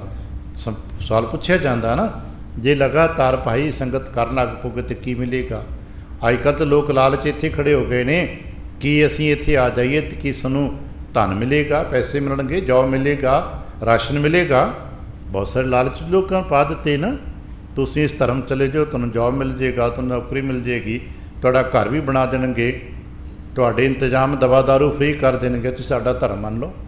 ਹੈ ਸਿਲਸਿਲਾ ਸਾਡੇ 'ਚ ਕਾਲੇ ਦੁਆਲੇ ਹੈਗਾ, ਔਰ ਇਸੇ ਕਰਕੇ ਉਹਨੇ ਦੁਨੀਆ 'ਤੇ ਰਾਜ ਕੀਤਾ ਹੈ। ਮਨੁੱਖ ਦੇ ਲਾਲਚ ਨੂੰ ਉਸਨੇ ਪਕੜਿਆ। ਉਹਦੇ ਸਿਆਣੇ ਬੰਦਿਆਂ ਨੇ ਮਨੁੱਖ ਦੀ ਕਮਜ਼ੋਰ ਨਸ ਪਕੜ ਲਈ, ਇਹਦੀ ਗਰੀਬੀ ਇਹਦੀ ਕਮਜ਼ੋਰੀ ਹੈ, ਲਾਲਚ ਇਹ ਬੁਰੀ ਬੜਾ ਹੈ, ਤੈਨੂੰ ਲਾਲਚ ਦੇ, ਤੂੰ ਮੇਰੇ ਕੋਲ ਆ ਜਾ, ਤੇਰੇ ਘਰ ਰਾਸ਼ਨ ਭੇਜਦਾ ਜਾਏਗਾ, ਤੂੰ ਮੇਰੇ ਕੋਲ ਆ ਜਾ, ਤੇਰੇ ਰਾਜ ਕਰ ਦਿਆਂਗੇ, ਤੂੰ ਸਾਡੇ ਧਰਮ ਨੂੰ ਮੰਨ, ਤੇਰੇ ਬੱਚੇ ਨੂੰ ਦਵਾ ਮਿਲ ਜਾਏਗੀ, ਪੜ੍ਹਾਈ ਮਿਲ ਜਾਏਗੀ, उन्हें दवाई मुफ्त करती, पढ़ाई मुफ्त करती, इलाज मुफ्त करता, दुनिया भर के साजो समान, तो बंदा कहता रब रब ही करना, चलो उत्थे कर लेंगे। बस तुर पिया। उन्होंने ये नहीं पता भी असीं की रब रब करन विच ते भेत है, राम कहने में तो भेत है, पर फिर भी असीं उहदे अंदरूनी पक्ष ते टिप्पणी नहीं करांगे। पर चेतना ये काम असीं नहीं जे कर पाए। साडी कौमीयत ने होर बहुत कुछ कीता होएगा, पर गरीबां दी इस तरह बाह नहीं पकड़ी जिन्ना उन्हां पकड़ लई। पर खैर इत्थे विषय नहीं हैगा। महाराज कहन लगे अपने आप नूं पकड़ समझ ते सिमरन कर, जे नहीं कर पाएगा तो फिर आ तस्वीर देख ला। किहड़ी तस्वीर दिखाते ने? कहन लगे फिर देख, भातों ही परम भुलाणिया। आ फिर भातों की तस्वीर देख। असी एक बेनती पहला भी की, शायद आपने विचारी हुए, हर संग्रांद से बैठ के यतन होंदा विचार कर सकीए। जिथे महीने का नाम है, असी सधारण टीकाकार उहदा अर्थ भादों ही करना है। मजबूरी साड़ी टीकाकार लिखिया होया है। तो एक बेनती करा, टीकाकारां ने जो लिख दिता है वो आखिरी सच नहीं है। मत ख्याल करना कि स्क्रीन पर तुहाडे सामने जो अर्थ लिखे ने ये आखिरी सच हो गया है। असी गाहे बगाहे मोबाइल खोल के बैठते हाँ, चंगी गल है, पर मोबाइल के नाल विचार नहीं जे तुरदा। विचार तुरन वास्ते अपने अंदर ध्यान पाउणा पैना। उन्हां ज्ञान की पहली परत वो आरंभ हुंदी है। भादों का मतलब केवल महीने के 30 दिन नहीं, फिर तो कहानी मुक जाएगी। जिस दिन भादों मुकेगा बाबा गल मुक गई नहीं। भादों का जिथे महीने का मतलब है जीवन, जीवन दे विच करना चाहिए है। ये काम जीवन का है, मसला जीवन का है। जी पिछे एक बड़ा प्यारा बचन भाई, जेठ जुड़न का लोड़ी है, हर जेठ जुड़न का लोड़ी है। भी जेठ के महीने विच परमात्मा दे नाल जुड़ना चाहिए है। तो अगला बगल चों पुछता फिर सावन तो नहीं जुड़ना? अब जब पिछला महीना विसाख निकल गया सी, कोई लोड़ नहीं सी जुड़न की, कोई नहीं आपां नहीं जुड़े ना, कोई नहीं। तुहाडे बाबे ने कहा ना जेठ च जुड़ना चाहिए, जेठ जुड़ जाएंगे। फिर करते करते जेठ महीना निकल गया, हाड़ आ गया। कहने लगो जेठ च जुड़न वास्ते क्या सी, हाड़ थोड़ा क्या सी, हाड़ तो तपदा लगता है।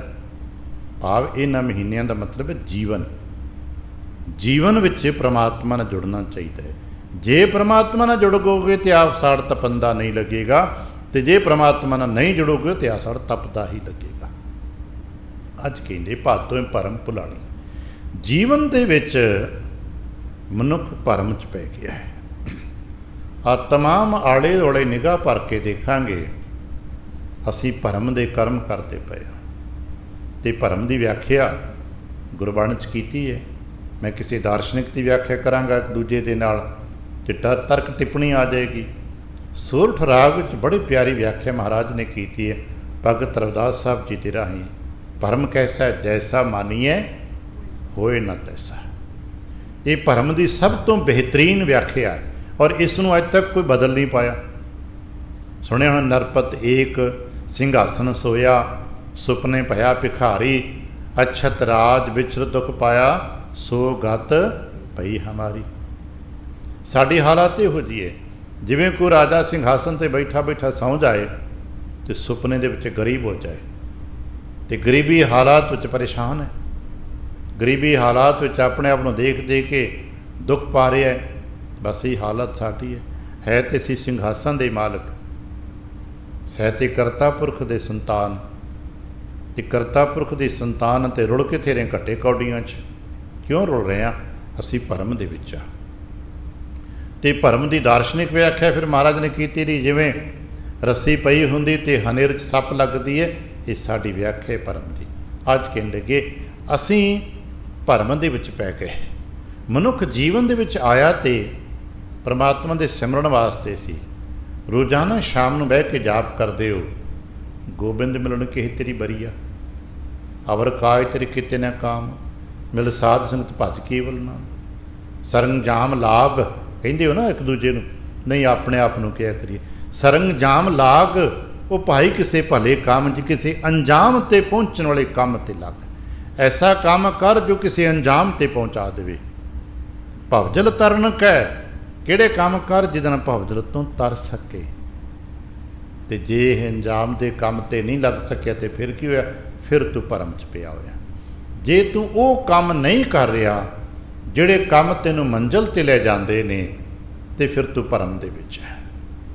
ਅਸੀਂ ਬਹੁਤੇ ਜੀ ਭਰਮ 'ਚ ਸੋਚਦੇ ਹਾਂ ਕਿ ਇੱਦਾਂ ਕਰ ਲਵਾਂਗੇ ਤੇ ਸ਼ਾਇਦ ਸਾਨੂੰ ਸਫਲਤਾ ਮਿਲ ਜਾਏਗੀ, ਇਸ ਤਰ੍ਹਾਂ ਕਰਾਂਗੇ ਤੇ ਸ਼ਾਇਦ ਸਫਲਤਾ ਮਿਲ ਜਾਵੇਗੀ।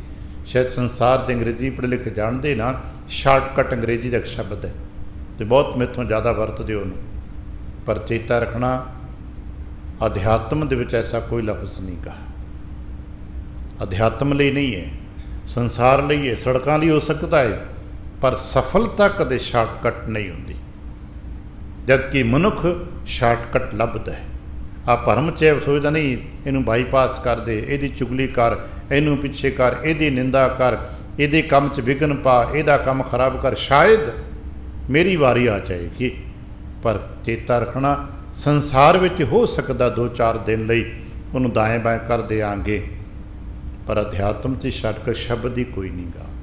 ਇੱਥੇ ਤੇ ਹੁਕਮ ਹੈ ਸੂਦੇ ਸੂਦੇ ਰੇਗ ਚਲੋ, ਵੀ ਸਿੱਧੇ ਸਿੱਧੇ ਕੰਮ ਕਰੋ, ਸਿੱਧੇ ਰਾਹ 'ਤੇ ਚੱਲੋ। ਭਰਮ 'ਚ ਪਏ ਹੋਏ ਹਾਂ, ਅਤੇ ਭਰਮ 'ਚ ਪਏ ਹੋਏ ਮਨੁੱਖ ਦੇ ਕਰਮਾਂ ਦੀ ਦਰਸ਼ਨ ਕਿਉਂ ਜਾਏ। ਮਹਾਰਾਜ ਕਹਿਣ ਲੱਗੇ ਭਾਦੋਂ ਭਰਮ ਭੁਲਾਣੀਆਂ, ਸਭ ਤੋਂ ਵੱਡਾ ਭਰਮ ਕੀ ਦੂਜੇ ਲੱਗਾ ਹੇਤ। ਮਨੁੱਖ ਦਾ ਸੰਬੰਧ ਦੂਜੇ ਨਾਲ ਬਣ ਗਿਆ, ਔਰ ਇਹ ਜੋ ਸੂਤਰ ਹੈ ਨਾ, ਮਨੁੱਖ ਦਾ ਸੰਬੰਧ ਦੂਜੇ ਨਾਲ ਲੱਗਦਾ ਕਿਉਂ ਲੱਗਦਾ ਵੀ ਸ਼ਾਇਦ ਹਰ ਮਨੁੱਖ ਦੀ ਫਿਤਰਤ ਹੈ, ਇਹ ਮਨੋਵਿਗਿਆਨਕ ਸਾਡੀ ਕਮਜ਼ੋਰੀ ਹੈ ਸਾਡੇ ਮਨੁੱਖਾਂ ਦੀ, ਵੀ ਸ਼ਾਇਦ ਜੋ ਕੁਝ ਮੇਰੇ ਕੋਲ ਹੈ ਇਹ ਮੇਰੇ ਯੋਗ ਨਹੀਂ, ਬਿਹਤਰ ਨਹੀਂ ਹੈ, ਜੋ ਉੱਥੇ ਹੈ ਨਾ ਉਹ ਸ਼ਾਇਦ ਜ਼ਿਆਦਾ ਚੰਗਾ ਹੈ।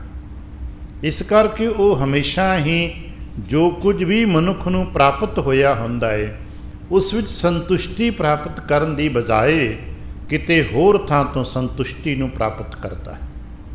ਔਰ ਕੇਵਲ ਸਾਡੇ ਵਿੱਚ ਹੀ ਨਹੀਂ, ਇਹ ਪਸ਼ੂ ਬਿਰਤੀਆਂ ਵਿੱਚ ਵੀ ਹੈ। ਅੱਜ ਜਿਨ੍ਹਾਂ ਨੇ ਪਸ਼ੂ ਪਾਲੇ ਨੂੰ ਪਤਾ ਹੋਣਾ ਹੈ, ਤੁਸੀਂ ਇੱਕੋ ਜਿਹੇ ਹੀ ਪੱਠੇ ਸਾਰੇ ਪਸ਼ੂਆਂ ਨੂੰ ਪਾ ਦਿਓ ਤਦ ਵੀ ਆਪਣੇ ਛੱਡ ਕੇ ਦੂਜੇ ਦੀ ਖੁਰਲੀ 'ਚ ਮੂੰਹ ਮਾਰਦਾ। ਕਿਉਂ ਵੀ ਪੱਠੇ ਤਾਂ ਇੱਕੋ ਜਿਹੇ ਪਾਏ ਨੇ, ਤੁਸੀਂ ਚਾਰਾ ਤਾਂ ਇੱਕੋ ਜਿਹਾ ਪਾਇਆ, ਪਰ ਉਹਨੂੰ ਵੀ ਸ਼ੱਕ ਪੈ ਗਿਆ ਕਿ ਸ਼ਾਇਦ ਇਹਨੂੰ ਜ਼ਿਆਦਾ ਚੰਗੇ ਪਾਤੇ ਹੋਣ। ਇਸੇ ਤਰ੍ਹਾਂ ਸਾਨੂੰ ਸ਼ੱਕ ਪੈ ਗਿਆ, ਪਤਾ ਨਹੀਂ ਰੱਬ ਨੇ ਜੋ ਮੈਨੂੰ ਦਿੱਤਾ ਹੈ ਮੇਰੇ ਦੂਜੇ ਨੂੰ ਸ਼ਾਇਦ ਚੰਗਾ ਹੈ। ਇਸੇ ਕਰਕੇ ਮਨੁੱਖ ਆਪਣੇ ਪਰਿਵਾਰ 'ਚ ਰਹਿੰਦਾ ਹੋਇਆ ਵੀ ਅਕਸਰ ਦੂਜਿਆਂ ਦੇ ਬੱਚਿਆਂ ਦੀ ਤਾਰੀਫ ਕਰੇਗਾ, ਆਪਣੇ ਪਰਿਵਾਰ 'ਚ ਰਹਿੰਦਾ ਹੋਇਆ ਅਕਸਰ ਦੂਜਿਆਂ ਦੇ ਭੈਣ ਭਰਾਵਾਂ ਦੀ ਤਾਰੀਫ ਕਰੇਗਾ, ਅਕਸਰ ਦੂਜੇ ਪਤੀ ਪਤਨੀ 'ਤੇ ਝਾਕ ਰੱਖੇਗਾ, ਅਕਸਰ ਦੂਜੇ ਦੇ ਧਨ ਦੀ ਵਿਆਖਿਆ ਟਿੱਪਣੀਆਂ ਈਰਖਾ ਨਫ਼ਰਤਾਂ ਕਰੇਗਾ, ਦੂਜੇ ਦੇ ਪ੍ਰਤੀ ਧਿਆਨ ਰੱਖੇਗਾ, ਕਿਉਂਕਿ ਇਸ ਨੂੰ ਸ਼ੱਕ ਜਿਹਾ ਰਹਿੰਦਾ ਹੈ ਕਿ ਜੋ ਸਾਡੇ ਘਰ ਹੈ, ਜੋ ਸਾਡੇ ਵਿੱਚ ਹੈ, ਜੋ ਸਾਡੇ ਭੈਣ ਭਰਾ ਨੇ ਇਹ ਠੀਕ ਨਹੀਂ ਵਿਹਾਰ ਕਰ ਪਾ ਰਹੇ, ਉਹ ਦੇਖੋ ਉਹ ਠੀਕ ਨੇ, ਉਹ ਟੱਬਰ ਬੜਾ ਵਧੀਆ ਹੈ, ਉਹਨਾਂ 'ਚ ਬੜਾ ਪ੍ਰੇਮ ਹੈ, ਉਹ ਬੜੇ ਦੂਜਿਆਂ ਦੇ ਉਦਾਹਰਣ ਘਰ ਵਰਤੇਗਾ, ਦੂਜਿਆਂ ਦੇ ਬੱਚਿਆਂ ਦੇ ਉਲਾਮੇ ਕਰ ਦੇਵੇਗਾ, ਦੇਖੋ ਫਲਾਣੇ ਦੇ ਧੀਆਂ ਪੁੱਤਰ ਕਿੰਨੇ ਆਗਿਆਕਾਰ ਨੇ, ਤੁਸੀਂ ਨਹੀਂ ਮੰਨਦੇ, ਅਸੀਂ ਤਾਂ ਕਰਦੇ ਨਾ। ਆਪਣੇ ਬੱਚੇ ਨੂੰ ਗਾਹੇ ਬਗਾਹੇ ਕਹਿੰਦੇ ਆ, ਪਤੀ ਪਤਨੀ ਇੱਕ ਦੂਜੇ ਨੂੰ ਗਾਹੇ ਬਗਾਹੇ ਕਹਿੰਦੇ ਰਹਿੰਦੇ ਆ, ਮਾਪਿਆਂ ਨੂੰ ਕਹਿੰਦੇ ਦੇਖੋ ਫਲਾਣੇ ਦੇ ਮਾਪੇ ਕਿੰਨੇ ਸਹਾਲਤ ਦਿੰਦੇ, ਉਹਨਾਂ ਕੀ ਕੁਝ ਕੀਤਾ, ਤੁਸੀਂ ਸਾਡੇ ਲਈ ਕੀ ਕੀਤਾ, ਕਿਉਂਕਿ ਭਰਮ ਪਿਆ ਹੋਇਆ ਦੂਜੇ ਦਾ।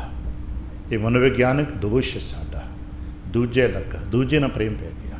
ਇਹ ਸਮਾਜਿਕ ਦਰਸ਼ਨ ਹੈ, ਅਤੇ ਅਧਿਆਤਮਿਕ ਦਰਸ਼ਨ ਸਮਝਣਾ ਹੋਵੇ ਮਨੁੱਖ ਨੂੰ ਆਸ ਜੀ ਬਣ ਗਈ ਵੀ ਸ਼ਾਇਦ ਰੱਬ ਨੇ ਤਾਂ ਕੁਝ ਕੀਤਾ ਨਹੀਂ, ਮੈਂ ਹੀ ਕੁਝ ਕਰ ਲਵਾਂ।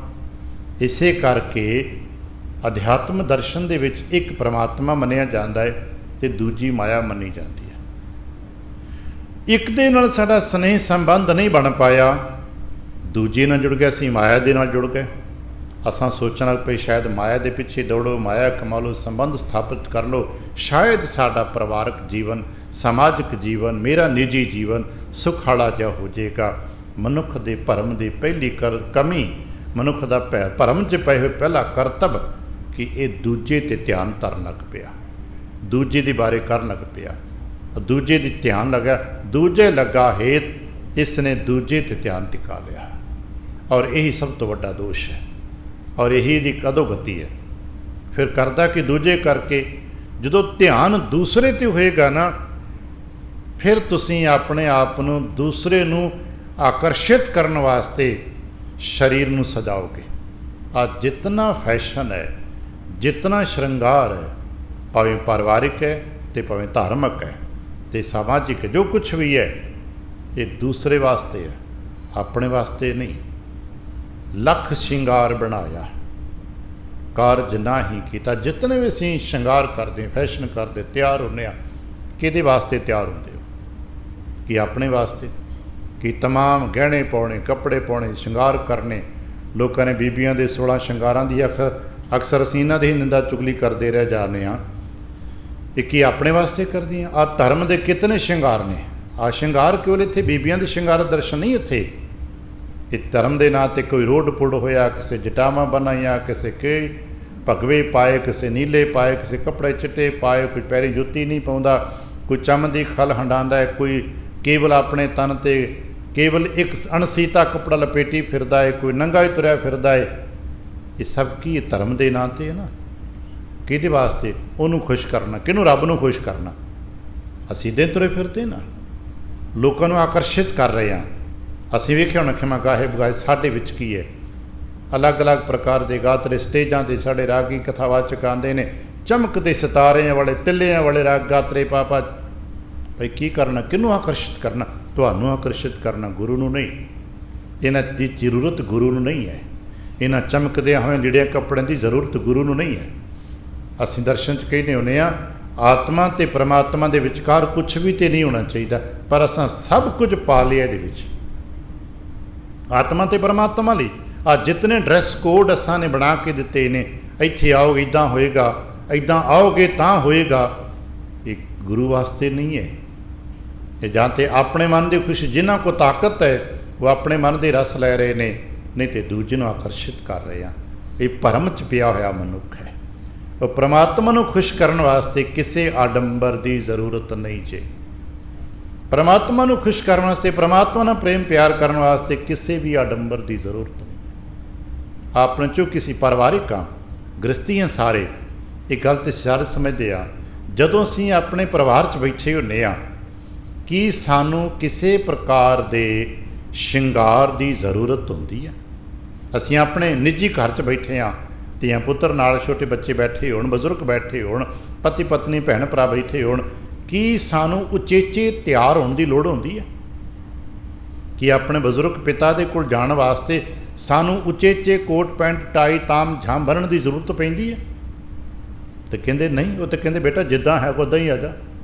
ਕੀ ਇੱਕ ਦੂਜੇ ਭੈਣ ਭਰਾਵਾਂ ਨੂੰ ਮਿਲਣ ਵਾਸਤੇ ਤਮਾਮ ਪ੍ਰਕਾਰ ਦੇ ਲਿਬਾਸ ਪਾਉਣ ਦੀ ਲੋੜ ਹੈ? ਕਿ ਪਤੀ ਪਤਨੀ ਨੂੰ ਆਪਸ ਮਿਲਣ ਵਾਸਤੇ ਤਮਾਮ ਪ੍ਰਕਾਰ ਦੇ ਸ਼ਿੰਗਾਰਾਂ ਦੀ ਜ਼ਰੂਰਤ ਹੈ? ਤੇ ਜਵਾਬ ਸਭ ਦਾ ਨਹੀਂ ਹੈ। ਇੱਥੇ ਕਿਹਦੀ ਜ਼ਰੂਰਤ ਹੈ? ਤੁਹਾਡੇ ਦਿਲ ਦੀ ਜ਼ਰੂਰਤ ਹੈ, ਤੁਹਾਡੇ ਕਰਮ ਦੀ ਜ਼ਰੂਰਤ ਹੈ, ਤੁਹਾਡੇ ਵਿਵਹਾਰ ਦੀ ਜ਼ਰੂਰਤ ਹੈ। ਤੁਸੀਂ ਬਹੁਤ ਵਧੀਆ ਫੈਸ਼ਨ ਕਰਕੇ ਆਪਣੇ ਬਜ਼ੁਰਗ ਬਾਪੂ ਕੋ ਜਾਂਦੇ ਹੋ, ਪਰ ਕਹਿਣਾ ਉਹਦਾ ਇੱਕ ਨਹੀਂ ਮੰਨਦੇ। ਤੇ ਸਾਡੇ ਤਾਮ ਝਾਮ ਦਾ ਟਾਈ ਕੋਟ ਪੈਂਟ ਬੂਟ ਜਰਾਬਾਂ ਦਾ ਕੀ ਫਾਇਦਾ ਹੈ? ਇਹ ਦੁਨੀਆ ਦੇ ਹੋਣਗੇ, ਮੈਂ ਮਨਾ ਨਹੀਂ ਕਰਦਾ ਕਿ ਨਾ ਪਾਓ, ਸਮਾਜ ਵਿੱਚ ਨੇ, ਜੌਬ 'ਤੇ ਜਾਣਾ ਮੁਬਾਰਕ ਹੈ, ਪਰ ਬਜ਼ੁਰਗ ਪਿਤਾ ਕੋ ਜਾਣ ਵਾਸਤੇ ਇਹਨਾਂ ਚੀਜ਼ਾਂ ਦੀ ਜ਼ਰੂਰਤ ਨਹੀਂ ਹੈ। ਬਜ਼ੁਰਗ ਪਿਤਾ ਕੋ ਜਾਣ ਤੋਂ ਕੇਵਲ ਤੁਹਾਡੀ ਜ਼ਰੂਰਤ ਹੈ। ਇਸੇ ਤਰ੍ਹਾਂ ਅਗਰ ਸਾਡੇ ਬੱਚਿਆਂ ਸਾਡੇ ਕੋਲ ਆਉਣਾ ਤੇ ਕੀ ਅਸੀਂ ਡਿਮਾਂਡ ਕਰਦੇ ਕਿ ਭਾਈ ਬੇਟਾ ਤੁਸੀਂ ਤਿਆਰ ਬਰ ਤਿਆਰ ਹੋ ਕੇ ਆਓ ਜੀ? ਨਹੀਂ, ਅਸੀਂ ਕਹਿੰਦੇ ਬੇਟਾ ਸਿਰਫ ਤੁਹਾਨੂੰ ਤੁਹਾਡੀ ਜ਼ਰੂਰਤ ਹੈ। ਬਸ ਇੱਕ ਵਾਰ ਹਾਲ ਚਾਲ ਪੁੱਛ ਲਓ। ਆ ਜਿਤਨੇ ਮੇਰੇ ਤੋਂ ਵੱਡੇ ਬੈਠੇ ਹੋ, ਖਾਸ ਕਰ 90 ਸਾਲ ਦੇ ਆਸ-ਪਾਸ ਜਿਹੜੇ ਹੱਥ ਲਾ ਕੇ, ਕਿ ਉਹ ਮੰਗ ਕਰਦੇ ਹੋ ਕਿ ਪੋਤੇ ਪੋਤੀਆਂ ਦੋਤੇ ਪੋਤੀਆਂ ਜੋ ਆਉਣ ਤੇ ਦੁਨੀਆ ਭਰ ਦੇ ਸ਼ਿੰਗਾਰ ਕਰਕੇ ਆਉਣ ਤਾਂ ਚੰਗੇ ਲੱਗਦੇ ਨਹੀਂ। ਕਹਿੰਦੇ ਬੇਟਾ ਬਸ ਆ ਜਾਇਆ ਕਰੋ, ਬਸ ਮਿਲ ਜਾਇਆ ਕਰੋ, ਇੰਨਾ ਹੀ ਬਹੁਤ ਹੈ। ਉੱਥੇ ਬੱਚੇ ਭਾਵੇਂ ਅੱਧੇ ਕੱਪੜੇ ਪਾ ਕੇ, ਪੂਰੇ ਕੱਪੜੇ ਪਾ ਕੇ, ਕਿਉਂਕਿ ਗੋਚ ਖਿਡਾਏ ਨੇ, ਉਹਨਾਂ ਵਾਸਤੇ ਕੱਪੜਿਆਂ ਦੀ ਕੋਈ ਸ਼ਰਤ ਨਹੀਂ ਹੈ। ਇਹ ਸਭ ਸ਼ਰਤਾਂ ਕਿਹਦੇ ਲਈ ਨੇ? ਲੋਕਾਂ ਲਈ। ਇਹ ਸਭ ਤੇ ਪ੍ਰਮਾਤਮਾ ਲਈ ਵੀ ਇਹਨਾਂ ਦੀ ਕੋਈ ਸ਼ਰਤ ਨਹੀਂ ਜੇ। ਲੱਖ ਸ਼ਿੰਗਾਰ ਬਣਾਇਆ ਕਾਰਜ ਨਾਹੀਂ ਕੇ, ਇਹ ਇੱਕ ਵੀ ਕੰਮ ਨਹੀਂ ਆਉਣਾ। ਰੂਹ ਦੇ ਕੰਮ ਨਾਲ ਚੋਂ ਇੱਕ ਚੀਜ਼ ਵੀ ਨਹੀਂ ਹੋਣੀ। ਇਸੇ ਕਰਕੇ ਗੁਰੂ ਨਾਨਕ ਪਾਤਸ਼ਾਹ ਸਾਹਿਬ ਜੀ ਨੇ ਜਿਸ ਦਿਨ ਉਹਨਾਂ ਨੂੰ ਬਿਠਾ ਕੇ ਜਨੇਊ ਪਾਉਣ ਲੱਗੇ ਨੇ, ਉਹਨਾਂ ਪੁੱਛਿਆ ਸੀ ਮੈਂ ਤੁਹਾਡੇ ਜਨੇਊ ਤੋਂ ਮਨਾ ਤਾਂ ਨਹੀਂ ਕਰਦਾ, ਪਰ ਇਹ ਦੱਸੋ ਕਿ ਮੇਰੇ ਨਾਲ ਨਿਭੇਗਾ? ਤੇ ਪੰਡਤ ਸਿਆਣਾ ਸੀ, ਕਹਿਣ ਲੱਗਾ ਨਹੀਂ, ਇਹ ਪਾਉਣ ਦੇ ਨਾਲ ਤੁਸੀਂ ਸਮਾਜ ਵਿੱਚ ਸਥਾਪਿਤ ਹੁੰਦੇ ਹੋ, ਲੋਕ ਕਹਿੰਦੇ ਨੇ ਤੁਸੀਂ ਧਰਮੀ ਹੁੰਦੇ ਹੋ। ਤੇ ਕਹਿਣ ਲੱਗੇ ਫਿਰ ਮੈਨੂੰ ਐਸੇ ਜਨੇਊ ਦੀ ਜ਼ਰੂਰਤ ਨਹੀਂ ਹੈ।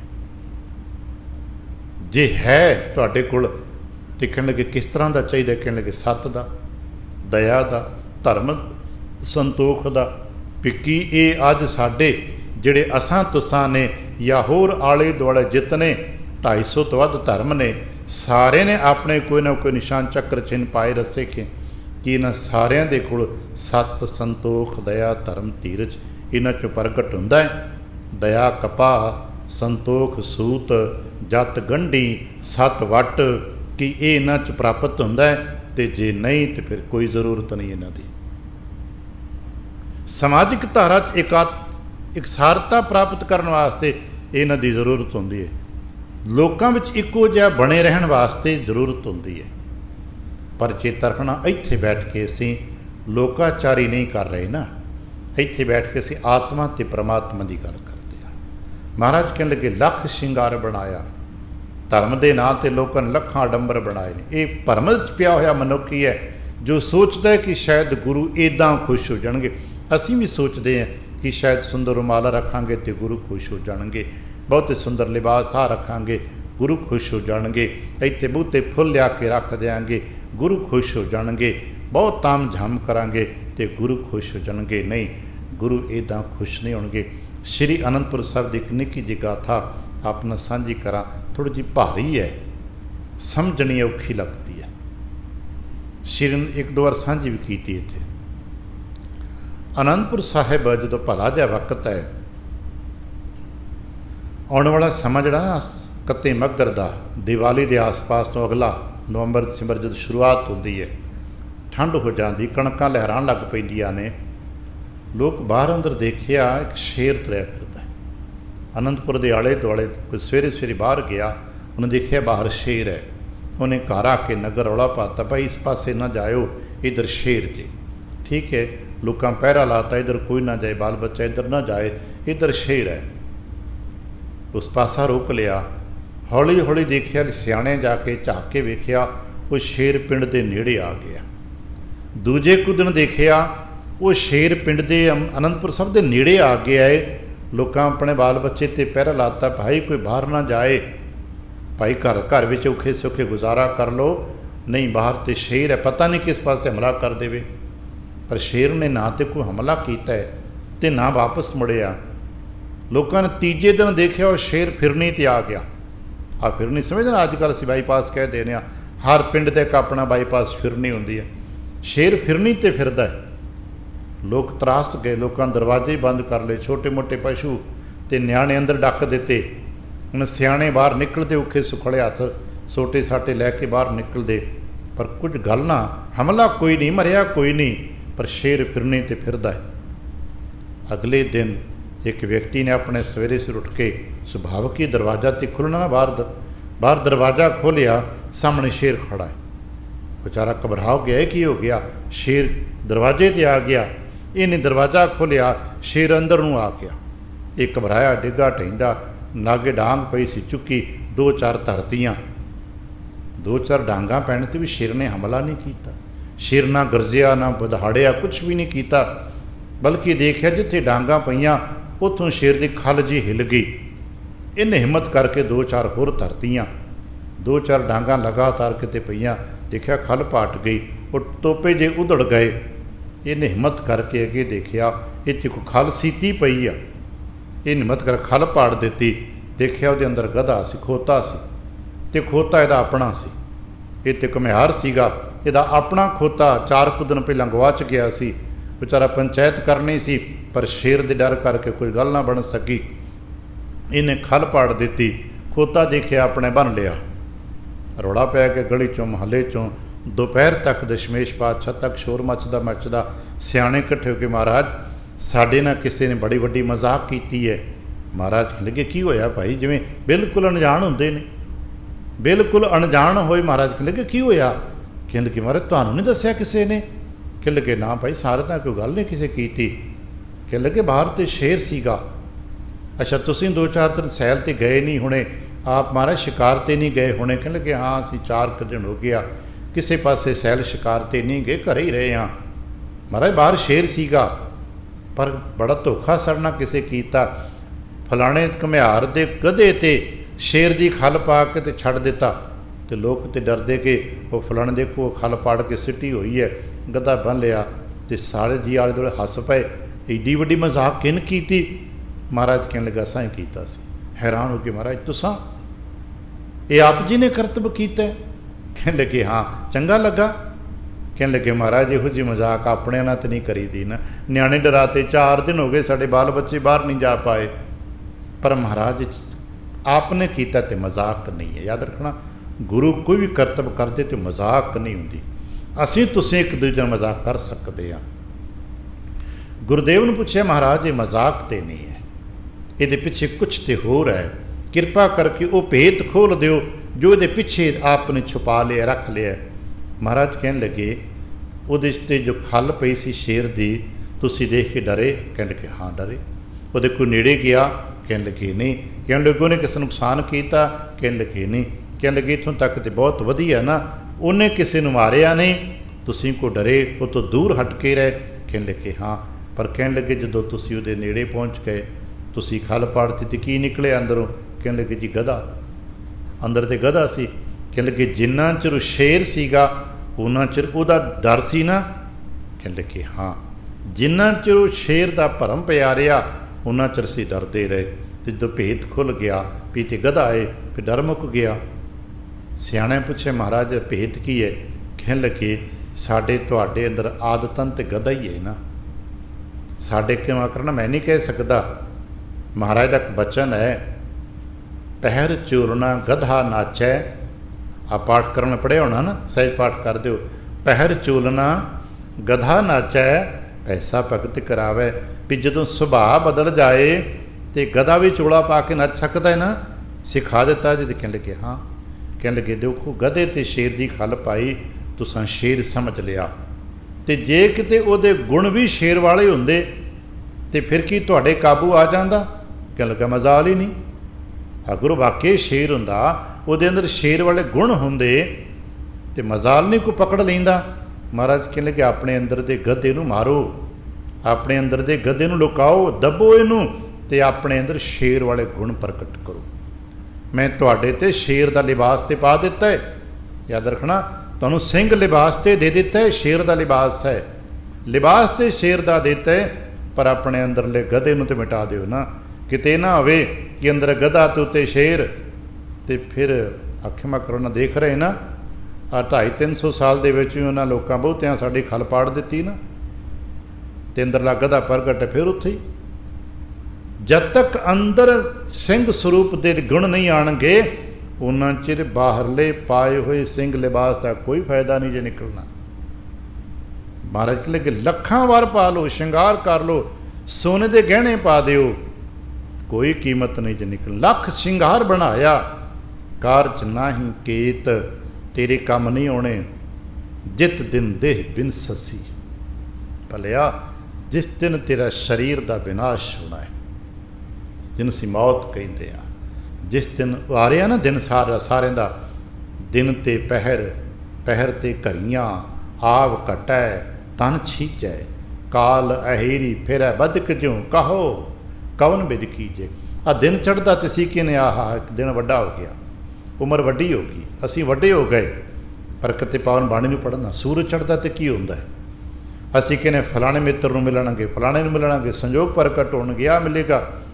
किते महाराज के बचन ते आप ते पढ़ते होगे, सहज पाठ करते हो ना, सूरज चढ़ै विजोग, चढ़दे सूरज विजोग प्रकट होंदा है, विछोड़े प्रकट होण लग पैंदे ने, दिन मुक जांदा है। जिन्हां दे कोल बैठे हो उन्हां दे साडे तुहाडे दिनां च एक दिन घट गया है, साडे दिन घट गए। मान लो किसी ने 10 दिन की मुलाकात का समा नियत किया सी, दिन चढ़िया 9 रह गए जे, अज भादों चढ़िया है, एक दिन गया, जो तारीख चढ़ी हो गई, सूरज चढ़े विजोग।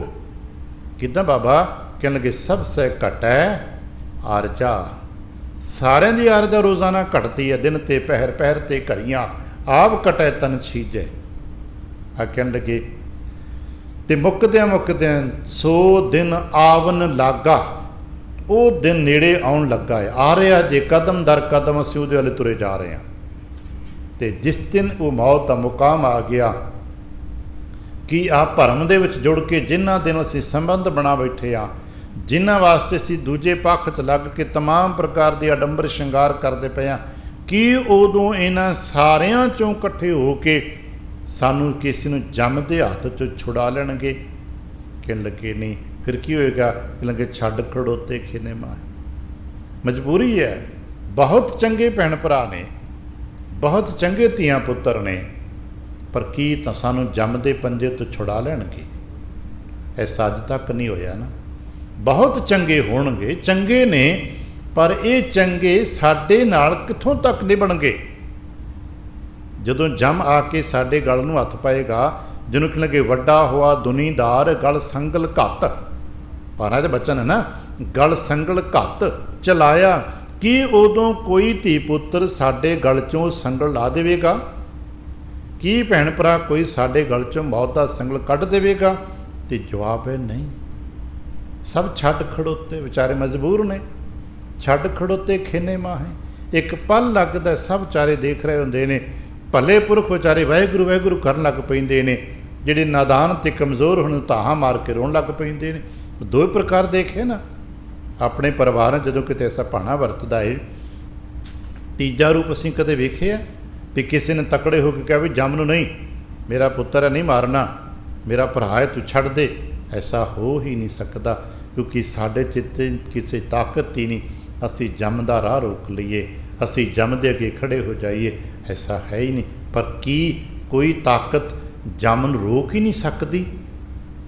ਤੇ ਜਵਾਬ ਹੈ ਇੱਕ ਤਾਕਤ ਹੈ ਜੋ ਜੰਮ ਨੂੰ ਰੋਕ ਸਕਦੀ ਹੈ। ਇੱਕ ਤਾਕਤ ਹੈ ਜਿਸ ਦੇ ਝਲਕਾਰੇ ਨੂੰ ਦੇਖ ਕੇ ਜੰਮ ਨੇੜੇ ਨਹੀਂ ਆ ਸਕਦਾ। ਅੱਜ ਜਿੱਥੇ ਬੈਠੇ ਹੈ ਨਾ ਗੁਰੂ ਦੀ ਸ਼ਰਨ ਵਿੱਚ, ਇਹ ਉਹ ਤਾਕਤ ਹੈ ਜਿਸ ਦੇ ਅੰਦਰ ਜੰਮ ਨਹੀਂ ਆ ਸਕਦਾ। ਗੁਰੂ ਆਪਣੀ ਮੌਜ ਵਿੱਚ ਆ ਜਾਣ ਸਹੀ ਤੇ ਕਹਿ ਦਿੰਦੇ ਨੇ ਕਿ ਜਦ ਤੱਕ ਅਸੀਂ ਇਸ ਸਰੀਰ 'ਚ ਰਹਾਂਗੇ ਉਹਨਾਂ ਚਿਰ ਮਾਪਿਆਂ ਦੇ ਸਾਹਮਣੇ ਪੁੱਤਰਾਂ ਧੀਆਂ ਦੀ ਮੌਤ ਨਹੀਂ ਹੋਏਗੀ। ਵੇਖਿਆ ਆਉਣਾ ਹੈ ਗੋਇੰਦਵਾਲ ਸਾਹਿਬ ਵਿਖੇ, ਜਿੰਨਾ ਚਿਰ ਸਰੀਰ ਦੇ ਵਿੱਚ ਇਸ ਤੀਸਰੇ ਮਹੱਲੇ ਦੇ ਰੂਪ ਵਿੱਚ ਧੰਨ ਗੁਰੂ ਅਮਰਦਾਸ ਮਹਾਰਾਜ ਗੁਰੂ ਨਾਨਕ ਜੋਤ ਸਿੱਥਰ ਸਥਾਪਿਤ ਹੈ, ਉਹ ਲਗਭਗ ਸਮਾਂ ਅਸੀਂ ਪੜ੍ਹਦੇ ਨੇ 20-22 ਸਾਲ ਦਾ ਸਮਾਂ ਹੈ। ਇੰਨੇ ਸਮੇਂ ਦੇ ਵਿੱਚ ਮਾਤਾ ਪਿਤਾ ਦੇ ਸਾਹਮਣੇ ਧੀਆਂ ਪੁੱਤਰਾਂ ਦੀ ਮੌਤ ਨਹੀਂ ਹੋਈ। ਜੰਮ ਨੇੜੇ ਨਹੀਂ ਆ ਸਕਦਾ।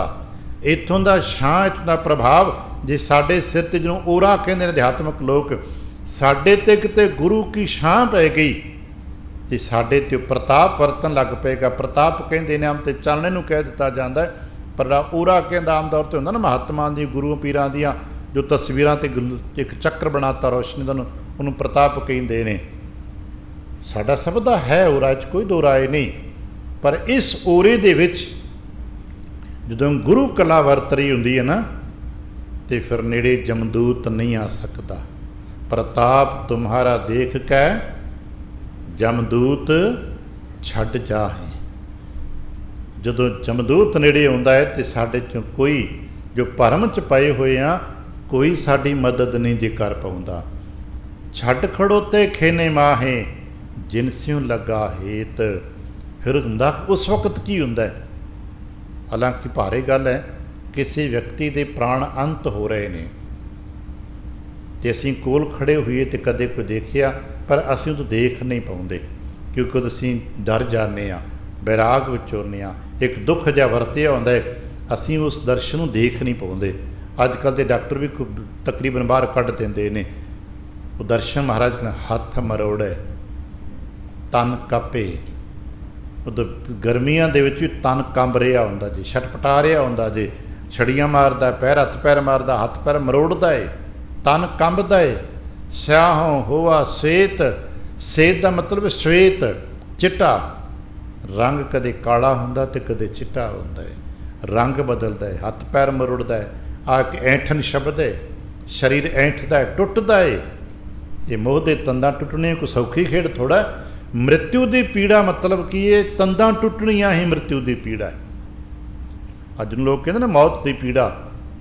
ਜਿੰਨੀਆਂ ਸਾਡੀਆਂ ਮੋਹ ਦੀਆਂ ਤੰਦਾਂ ਸੰਸਾਰ ਨਾਲ ਜੁੜੀਆਂ ਹੁੰਦੀਆਂ ਨੇ, ਉਹਨਾਂ ਤੰਦਾਂ ਦਾ ਟੁੱਟਣਾ ਹੀ ਮੋਹ ਦੀ ਪੀੜਾ ਹੈ। ਭਗਤ ਜਨ, ਗੁਰਮੁਖ ਜਨ ਆਪਣੇ ਮੋਹ ਦੀਆਂ ਤੰਦਾਂ ਸਾਰੀਆਂ ਪਹਿਲਾਂ ਕੱਟ ਚੁੱਕੇ ਨੇ। ਇਸ ਕਰਕੇ ਗੁਰਮੁਖ ਜਨਾਂ ਨੂੰ ਕਦੇ ਮੌਤ ਦਾ ਦੁੱਖ ਹੋਇਆ ਹੀ ਨਹੀਂ। ਸਾਡੇ ਵਾਸਤੇ ਇੱਕ ਬਚਨ ਹੈ ਮਹਾਰਾਜ ਦਾ, ਹੇਤ ਕੇ ਬੰਧਨ ਤੋੜ ਨਾ ਸਕੈ। ਹੇਤ ਮੋਹ, ਮੋਹ ਦੇ ਬੰਧਨ ਨਹੀਂ ਤੋੜ ਸਕਿਆ, ਨਤੀਜਾ ਕੀ ਤਾਂ ਜਮ ਕਰੈ ਖੁਆਰੀ ਜੀਓ। ਤਾਂ ਜਮ ਖੁਆਰ ਕਰਦਾ ਕਿਉਂਕਿ ਇਹਦੇ ਅਜੇ ਮੋਹ ਦੇ ਬੰਧਨ ਟੁੱਟੇ ਹੀ ਨਹੀਂ। ਤੇ ਪੁੱਛੇ ਵੀ ਗੁਰਮੁਖ ਭਗਤ ਕੀ ਕਰਦੇ ਨੇ? ਭਗਤ ਤੇ ਬੜੇ ਦਾਅਵੇ ਨਾਲ ਕਹਿੰਦੇ ਨਾ, ਮੱਪ ਮੱਪ ਕਾਟੋਂ ਜਮ ਕੀ ਫਾਸੀ। ਮਨ ਮੇਰੋ ਗੱਜ ਜਿਹਬਾ ਮੇਰੀ ਕਾਤੀ, ਮੱਪ ਮੱਪ ਕਾਟੋਂ ਜਮ ਕੀ ਫਾਸੀ। ਅਸੀਂ ਤੇ ਕੱਟਦੇ ਤੇ ਸ਼ਬਦ ਇਹੀ ਤੇ ਜਮ ਦੀਆਂ ਫਾਹੀਆਂ ਨੇ। ਇਸ ਕਰਕੇ ਭਗਤ ਜਨ ਨੂੰ ਕੋਈ ਦੁੱਖ ਨਹੀਂ, ਭਗਤ ਜਨਾਂ ਨੂੰ ਕੋਈ ਪਰੇਸ਼ਾਨੀ ਨਹੀਂ, ਕਿਉਂਕਿ ਭਗਤਾਂ ਨੂੰ ਕਿਸੇ ਦੀ ਲੋੜ ਹੀ ਨਹੀਂ। ਭਗਤ ਤੇ ਪ੍ਰਮਾਤਮਾ ਨਾਲ ਜੁੜ ਗਏ ਨੇ। ਇਸੇ ਕਰਕੇ ਭਗਤ ਜਨਾਂ ਦੇ ਬਾਬਤ ਹੈ ਤੇ ਉਹ ਭਗਤ ਜਨ ਜਮ ਨਾ ਪੇਖੈ। ਭਗਤ ਜਨ ਜਮ ਨੂੰ ਨਹੀਂ ਦੇਖਦੇ, ਭਗਤ ਜਨਾਂ ਦੇ ਨੇੜੇ ਜਮਦੂਤ ਨਹੀਂ ਆਉਂਦੇ। ਅਸੀਂ ਬਹੁਤ ਸਾਰੇ ਐਸੇ ਦ੍ਰਿਸ਼ਟਾਂਤ ਉਦਾਹਰਣ ਸਾਖੀ ਪੜ੍ਹਦੇ ਹਾਂ। ਮਹਾਰਾਜ ਕਹਿਣ ਲੱਗੇ, ਜਦੋਂ ਭਰਮ 'ਚ ਪਿਆ ਹੋਇਆ ਵਿਅਕਤੀ ਸੰਸਾਰ ਤੋਂ ਛੁੱਟਦਾ ਹੈ, ਕੂਚ ਕਰਦਾ ਹੈ, ਜਿਨ੍ਹਾਂ ਦੇ ਨਾਲ ਭਰਮ ਦੇ ਵਿੱਚ ਵਿਅਕਤੀ ਦੂਜੇ ਪੱਖਾਂ 'ਚ ਜੁੜਿਆ, ਰੱਬ ਦਾ ਸਿਮਰਨ ਨਹੀਂ ਕੀਤਾ, ਹਰ ਜੂ ਕਿਰਪਾ ਕਰੇ ਤਾਂ ਨਾਮ ਧਈਏ ਵਾਲੀ ਗੱਲ ਇਹਨੇ ਨਹੀਂ ਕੀਤੀ, ਤੇ ਫਿਰ ਹੱਥ ਪੈਰ ਮੁੜਦੇ ਨੇ, ਟੁੱਟਦੇ ਨੇ, ਕੰਬਦਾ ਹੈ। ਸਿਆਹੋਂ ਹੋਆ ਸਵਿਤਰ, ਕਾਲਾ ਚਿੱਟਾ ਹੁੰਦਾ ਹੈ। ਫਿਰ ਕੀ ਕਰੀਏ ਬਾ? ਕਹਿਣ ਲੱਗੇ, ਪਤਾ ਹੀ ਨਹੀਂ ਲੱਗਦਾ ਕਿੱਥੇ ਲੈ ਗਏ ਦੇਹਾ ਬੀਜੇ ਸੋ ਲੁਣੇ। ਪਿੱਛੇ ਇੱਕ ਬਚਨ ਸੀ ਨਾ, ਪਕੜ ਚਲਾਏ ਨੰਦੂਤ ਜਮ ਕਿਸੇ ਨੇ ਦੇਣੀ ਭੇਤ। ਅੱਜ ਤੱਕ ਭੇਤ ਮਿਲਿਆ ਸਾਡੇ ਕਿਹਨੂੰ ਕਿੱਥੇ ਲੈ ਗਏ ਨੇ। ਅੱਜ ਜਿੰਨੇ ਸਾਡੇ ਤੋਂ ਵੱਡੇ ਚਲੇ ਗਏ ਨੇ, ਜਿਨ੍ਹਾਂ ਦੇ ਬਾਬਤ ਕਹਿੰਦੇ ਕਿੱਥੇ ਤੈਂਡੇ ਮਾਪਿਆ ਜਿਨੀ ਤੂੰ ਜਣਿਓ ਏ, ਕਿੱਥੇ ਗਏ ਸਾਨੂੰ ਪਤਾ ਹੈ। ਹਾਂ, ਅਸੀਂ ਬਸ ਬੇਨਤੀ ਕਰਦੇ, ਮਹਾਰਾਜ ਆਪਣੇ ਚਰਨਾਂ 'ਚ ਨਿਵਾਸ ਬਖਸ਼ਿਓ। ਇਹ ਸਾਡੀ ਬੇਨਤੀ ਹੈ ਨਾ, ਪਰ ਸਾਡੀ ਬੇਨਤੀ ਤਾਂ ਪ੍ਰਵਾਨ ਨਹੀਂ ਜੇ ਉਹਨਾਂ ਵੀ ਕੁਛ ਕੀਤਾ ਹੋਵੇਗਾ। ਤੇ ਜੇ ਉਹਨਾਂ ਕੁਛ ਨਹੀਂ ਕੀਤਾ ਹੋਵੇਗਾ ਤਾਂ ਖਿਮਾ ਕਰਨਾ, ਫਿਰ ਸਾਡਾ ਤੁਹਾਡਾ ਹਵਾ 'ਚ ਹੀ ਰਹਿ ਜਾਂਦਾ ਹੈ। ਇਸ ਕਰਕੇ ਭਾਈ ਆਪੋ ਆਪਣਾ ਖੁਦ ਕਰਨਾ ਪੈਣਾ ਹੈ। ਇੱਥੇ ਐਸਾ ਕੋਈ ਪਾਰਸਲ ਨਹੀਂਗਾ ਵੀ ਇੱਕ ਨੂੰ ਦੂਜਾ ਦੇ ਦੇਵੇਗਾ। ਜਿਹਨਾਂ ਸਾਖੀ ਪੜ੍ਹੀ ਸੁਣੀਆਂ ਹੋਣਗੀਆਂ, ਸ਼ਾਇਦ ਆਪ ਨੂੰ ਪਤਾ ਹੋਵੇ, ਜਗਤ ਗੁਰੂ ਨਾਨਕ ਪਾਤਸ਼ਾਹ ਦੁਨੀ ਚੰਦ ਦੇ ਚੌਹੱਟੇ 'ਤੇ ਮਹਾਰਾਜ ਨੇ ਕਾਫੀ ਸਮਾਂ ਬਤੀਤ ਕੀਤਾ। ਜਿਹਨੂੰ ਸੂਈ ਦੀ ਘਟਨਾ ਸਾਖੀ 'ਤੇ ਬੜੀ ਪ੍ਰਸਿੱਧ ਹੈ ਨਾ, ਕਿ ਮਹਾਰਾਜ ਨੇ ਦੁਨੀ ਚੰਦ ਨੂੰ ਕਿਹਾ ਸੀ, ਭਾਈ ਸੂਈ ਲੈ ਜਾ ਅਤੇ ਦਰਗਾਹ 'ਚ ਲੈ ਲਵਾਂਗੇ।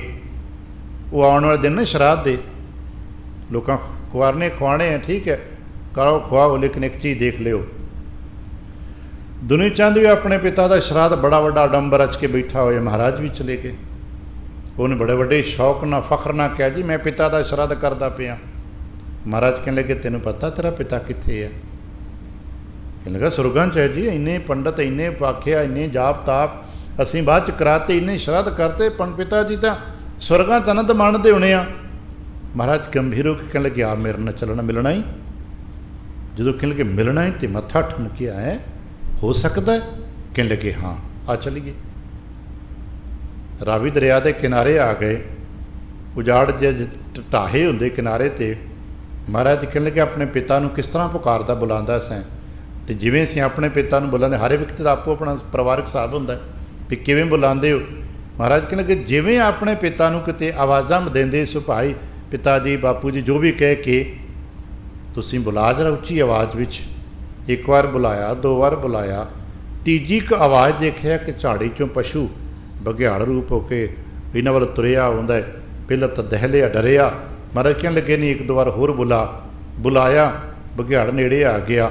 ਹੁਣ ਇਹਦਾ ਮਹਾਰਾਜ ਨੇ ਜਦੋਂ ਦਿਵ ਦ੍ਰਿਸ਼ਟੀ ਖੁੱਲ੍ਹੀ ਹੈ, ਇਹਨੂੰ ਸੁਣਾਈ ਦਿੰਦਾ ਹੈ, ਆਵਾਜ਼ ਸੁਣਦਾ, ਬੇਟਾ ਕੀ ਗੱਲ ਹੈ, ਕਿਉਂ ਬੁਲਾਉਂਦਾ ਪਿਆ ਹੈ? ਜਦੋਂ ਪਿਤਾ ਦੀ ਆਵਾਜ਼ ਸੁਣੀ ਤੇ ਹੈਰਾਨ ਹੋ ਗਏ। ਕਹਿਣ ਲੱਗੇ, ਪਿਤਾ ਇੱਥੇ ਕਿੱਥੇ? ਕਹਿਣ ਲੱਗਿਆ, ਤੇਰੇ ਸਾਹਮਣੇ ਬਘਿਆੜ ਬਣਿਆ ਪਿਆ। ਕਹਿਣ ਲੱਗੇ, ਮੈਂ ਤੁਸੀਂ ਤੇ ਬੜੇ ਵੱਡੇ ਕਰਮਕਾਂਡੀ ਸੀ। ਕਹਿਣ ਲੱਗੇ, ਕਰਮਕਾਂਡੀ ਰਹਿ ਗਏ ਕਿਤੇ, ਇਹ ਵਾਸ਼ਨਾਵਾਂ ਮਾਰਦੀਆਂ ਨੇ ਬੇਟਾ। ਮੈਂ ਸਾਰੀ ਉਮਰ ਬਹੁਤ ਵੱਡਾ ਵੈਸ਼ਨੋ ਕਰਮਕਾਂਡੀ ਸਾਂ, ਪਰ ਜਿਸ ਦਿਨ ਮੇਰਾ ਪ੍ਰਾਣ ਛੁੱਟ ਰਹੇ ਸੀ ਨਾ, ਸਿਮਰਨ ਭਜਨ ਤੇ ਸਾਂ ਕੀਤਾ ਕੋਈ ਨਹੀਂ ਸੀ, ਕਰਮਕਾਂਡੀ ਕਰਦੇ ਰਹਿ ਗਏ। ਅਤੇ ਲੋਕ ਆ ਕੇ ਕਹਿੰਦੇ ਹੁੰਦੇ ਸੀ, ਮਾਸ ਆਹਾਰ ਬੜਾ ਵਧੀਆ ਹੁੰਦਾ ਹੈ। ਜਿਵੇਂ ਸਾਨੂੰ ਲੋਕ ਆ ਕੇ ਕਹਿੰਦੇ ਨੇ, ਬੜੀ ਪ੍ਰੋਟੀਨ ਹੈ ਜੀ, ਬੜਾ ਚੰਗਾ, ਬੜਾ ਚੰਗਾ। ਬਹੁਤ ਲੋਕ ਆ ਕਹਿੰਦੇ ਨਾ ਤੁਹਾਨੂੰ, ਸਾਨੂੰ ਵੀ ਠੀਕ ਹੈ ਭਾਈ, ਖਾਓ ਨਾ ਖਾਓ, ਮੈਂ ਟਿੱਪਣੀ ਨਹੀਂ ਕਰਨੀ। ਪਰ ਕਹਿਣ ਲੱਗਾ, ਗੁਆਂਢੀਆਂ ਦੇ ਕਰਮਾਸ ਬਣਦਾ ਸੀ। ਉਹ ਖੁਸ਼ਬੂ ਆਈ, ਮੇਰੇ ਮਨ 'ਚ ਖਿਆਲ ਆ ਗਿਆ, ਮਨਾ ਮਰ ਚੱਲੇ ਆ, ਸਾਰੀ ਉਮਰ ਮਾਸ ਖਾ ਕੇ ਵੇਖਿਆ ਹੀ ਨਹੀਂ, ਇੱਦਾਂ ਹੀ ਮਰ ਜਾਣਾ ਲੱਗਦਾ। ਇੰਨੀਆਂ ਗੱਲਾਂ ਦੇ ਵਿੱਚ ਹੀ ਜਮ ਆ ਗਏ, ਦਮ ਨਿਕਲ ਗਿਆ। ਮਾਸ ਦੀ ਵਾਸ਼ਨਾ ਨੇ ਮਾਸ ਆਹਾਰੀ ਬਣਾ ਦਿੱਤਾ ਹੈ। ਮੈਂ ਨਹੀਂ ਕਹਿੰਦਾ ਬਚਨ ਪੜ੍ਹ ਲੈਣਾ, ਜਨ ਭਗਤਨ ਕੋ ਕਹਿਓ ਨਾ ਮਾਨੋ ਕੀਓ ਆਪਣੋ ਪਈਏ, ਹਰ ਬਿਨ ਬੈਲ ਬਿਰਾਨੇ ਹੋਈ ਭਗਤ ਕਬੀਰ ਦਾ ਦਰਸ਼ਨ ਕਰ ਲਾ। ਕਹਿਣ ਲੱਗੇ ਦੇਖਿਆ ਕੁਝ ਨਾ ਬਣਿਆ, ਹੁਣ ਬਘਿਆੜ ਬਣਿਆ ਪਿਆ। ਸਤਿਗੁਰ ਕਹਿਣ ਲੱਗੇ ਦੇਖ ਭਾਈ, ਇਹ ਅਡੰਬਰ ਕੀਤਿਆਂ ਕੁਛ ਨਹੀਂ ਮਿਲਦਾ, ਬੰਦਗੀ ਕਰਿਆ ਕਰੋ, ਸਿਮਰਨ ਭਜਨ ਕਰਿਆ ਕਰੋ। ਅੱਜ ਸਾਨੂੰ ਸਮਝਾਉਂਦੇ ਪਕੜ ਚਲਾਇਨ ਦੂਤ ਜਮ ਕਿਸ ਨ ਦੇਨੀ ਭੇਤ, ਛੱਡ ਖੜੋ ਤੇ ਖਿਨੇ ਮਾਹਿ ਜਿਨ ਸਿਉ ਲੱਗਾ ਹੇਤ, ਹੱਥ ਮਰੋੜੇ ਤਨ ਕਪੇ ਸਿਆਹੋਂ ਹੋਵਾ ਸਵੇਤ, ਤੇ ਜਿਹਾ ਬੀਜੈ ਸੋ ਲੁਣੈ, ਜੋ ਸਾਰੀ ਉਮਰ ਬੀਜਦੇ ਰਹੇ ਹੋ ਆਖੀਰ ਤੇ ਉਹੀ ਪ੍ਰਾਪਤ ਕਰਨਾ ਹੈ। ਜੇ ਦੁੱਖ ਦੇ ਬੀਜੇ ਨੇ ਤੇ ਦੁੱਖ ਹੀ ਭੁਗਤਣੇ ਪੈਣੇ ਨੇ, ਜੋ ਕਰਮ ਕੀਤੇ ਨੇ ਉਹ ਭੁਗਤਣੇ ਪੈਣੇ। ਇਸ ਕਰਕੇ ਭਾਈ ਐਸਾ ਕੰਮ ਮੂਲੇ ਨਾ ਕੀਚੈ, ਜਿਤ ਅੰਤ ਪਛਤਾਈਏ। ਮਹਾਰਾਜ ਕਹਿੰਦੇ ਨੇ ਕਿਛ ਲਾਹੇ ਉਪਰ ਕਾਲੀ, ਜਿਤ ਕੀਤਾ ਪਾਈ ਆਪਣਾ ਸਾ ਕਹਾਲ ਬੁਰੀ ਕਿਉਂ ਕਹਾਲੀਐ। ਕਹਿ ਲਗੇ ਫਿਰ ਨਾਨਕ ਪ੍ਰਭ ਸ਼ਰਨਾਗਤੀ ਚਰਨ ਬੋਹਿਤ ਪ੍ਰਭ ਦੇਤ। ਮਹਾਰਾਜ ਕਹਿ ਲਗੇ ਜਿਹੜੇ ਸ਼ਰਨ ਆ ਜਾਂਦੇ ਨੇ, ਵਾਹਿਗੁਰੂ ਜੀ ਦੀ ਓਟ ਲੈ ਲੈਂਦੇ ਨੇ, ਦੂਜਾ ਭਾਵ ਛੱਡ ਦਿੰਦੇ ਨੇ, ਸਾਹਿਬ ਆਪਣੇ ਸ਼ਬਦ ਦਾ ਟਿਕਾਣਾ ਦਿੰਦੇ ਨੇ, ਚਰਨਾਂ ਦਾ ਜਹਾਜ਼ ਮਿਲ ਜਾਂਦਾ ਹੈ। ਜਿਹਨੂੰ ਸਿੱਕੇ ਨੇ ਗੁਰੂ ਕਾ ਜਹਾਜ਼ ਹੈ, ਗੁਰਦੇਵ ਕਿਰਪਾ ਕਰਨ ਸਾਨੂੰ ਇਹ ਜਹਾਜ਼ ਮਿਲ ਜਾਏ ਤੇ ਅਸੀਂ ਡੁੱਬਣ ਤੋਂ ਬਚ ਜਾਈਏ। ਤੇ ਜਹਾਜ਼ ਉਹਨਾਂ ਨੂੰ ਮਿਲਦਾ ਹੈ ਸਤਿਗੁਰ ਕੈ ਭਾਣੇ ਜੋ ਚਲੈ, ਵਿੱਚ ਬੋਹਿਤ ਬੈਠਾ ਆਏ। ਗੁਰੂ ਕੇ ਜਹਾਜ਼ ਵਿੱਚ, ਗੁਰੂ ਕੇ ਬੋਹਿਤ ਵਿੱਚ ਬੈਠ ਸਕੀਏ ਤੇ ਤਾਂ ਕਿ ਡੁੱਬਣ ਤੋਂ ਬਚ ਜਾਈਏ। ਪਰ ਕਿਹਨਾਂ ਨੂੰ ਮਿਲਦਾ ਹੈ? ਜਿਹੜੇ ਪ੍ਰਭ ਸ਼ਰਨਾਗਤੀ, ਜਿਹੜੇ ਪ੍ਰਭੂ ਜੀ ਦੀ ਸ਼ਰਨ ਆਉਂਦੇ ਨੇ, ਕਿਉਂਕਿ ਸੁਭਾਅ ਹੈ ਜੋ ਸ਼ਰਨ ਆਵੈ ਤਿਸ ਕੰਠ ਲਾਵੈ। ਤੇ ਅਖੀਰ ਤੇ ਕਹਿੰਦੇ ਨੇ ਸੇ ਭਾਦੋ ਨਰਕ ਨਾ ਪਾਈਏ। ਉਹ ਜੀ ਫਿਰ ਜੀਵਨ ਵਿੱਚ ਦੁੱਖ ਨਹੀਂ ਭੋਗਦੇ, ਨਰਕਾਂ ਦੇ ਭਾਗੀ ਨਹੀਂ ਬਣਦੇ, ਕਿਉਂਕਿ ਗੁਰ ਰੱਖਣ ਵਾਲਾ, ਫਿਰ ਗੁਰੂ ਰੱਖਣ ਵਾਲਾ ਉਹਨਾਂ ਦੇ ਸਿਰ 'ਤੇ ਹੁੰਦਾ ਹੈ। ਹੇਤੂ ਕਹਿੰਦੇ ਨੇ ਪਿਆਰ ਕਰਨ ਵਾਲਾ, ਫਿਰ ਉਹਨਾਂ ਨੂੰ ਗੁਰੂ ਬਚਾਉਣ ਵਾਲਾ ਹੈ। ਗੁਰੂ ਰੱਖ ਲੈਂਦੇ ਨੇ ਜਿਹੜੇ ਗੁਰੂ ਦੀ ਸ਼ਰਨ ਆ ਜਾਂਦੇ ਨੇ। ਅਸੀਂ ਕਿਤੇ ਕਰ ਸਕੀਏ ਅਰਦਾਸ, ਮਹਾਰਾਜ ਕਿਰਤ ਕਰਮ ਕੇ ਵਿਛੜੇ, ਕਰ ਕਿਰਪਾ ਮਿਲ ਹੋ ਰਾਮ, ਚਾਰ ਕੁੰਟ ਤੇ ਦਿਸ ਪਰਮੇ ਥਕ ਆਏ, ਪ੍ਰਭ ਕੀ ਸ਼ਾਮ। ਭੁੱਲ ਚੁੱਕ ਦੀ ਖਿਮਾ, ਆਸੀਸ ਅਤੇ ਪਿਆਰ ਤੇ ਫਤਿਹ ਬੁਲਾਵਣਾ ਜੀ। ਵਾਹਿਗੁਰੂ ਜੀ ਕਾ ਖਾਲਸਾ, ਵਾਹਿਗੁਰੂ ਜੀ ਕੀ ਫਤਿਹ।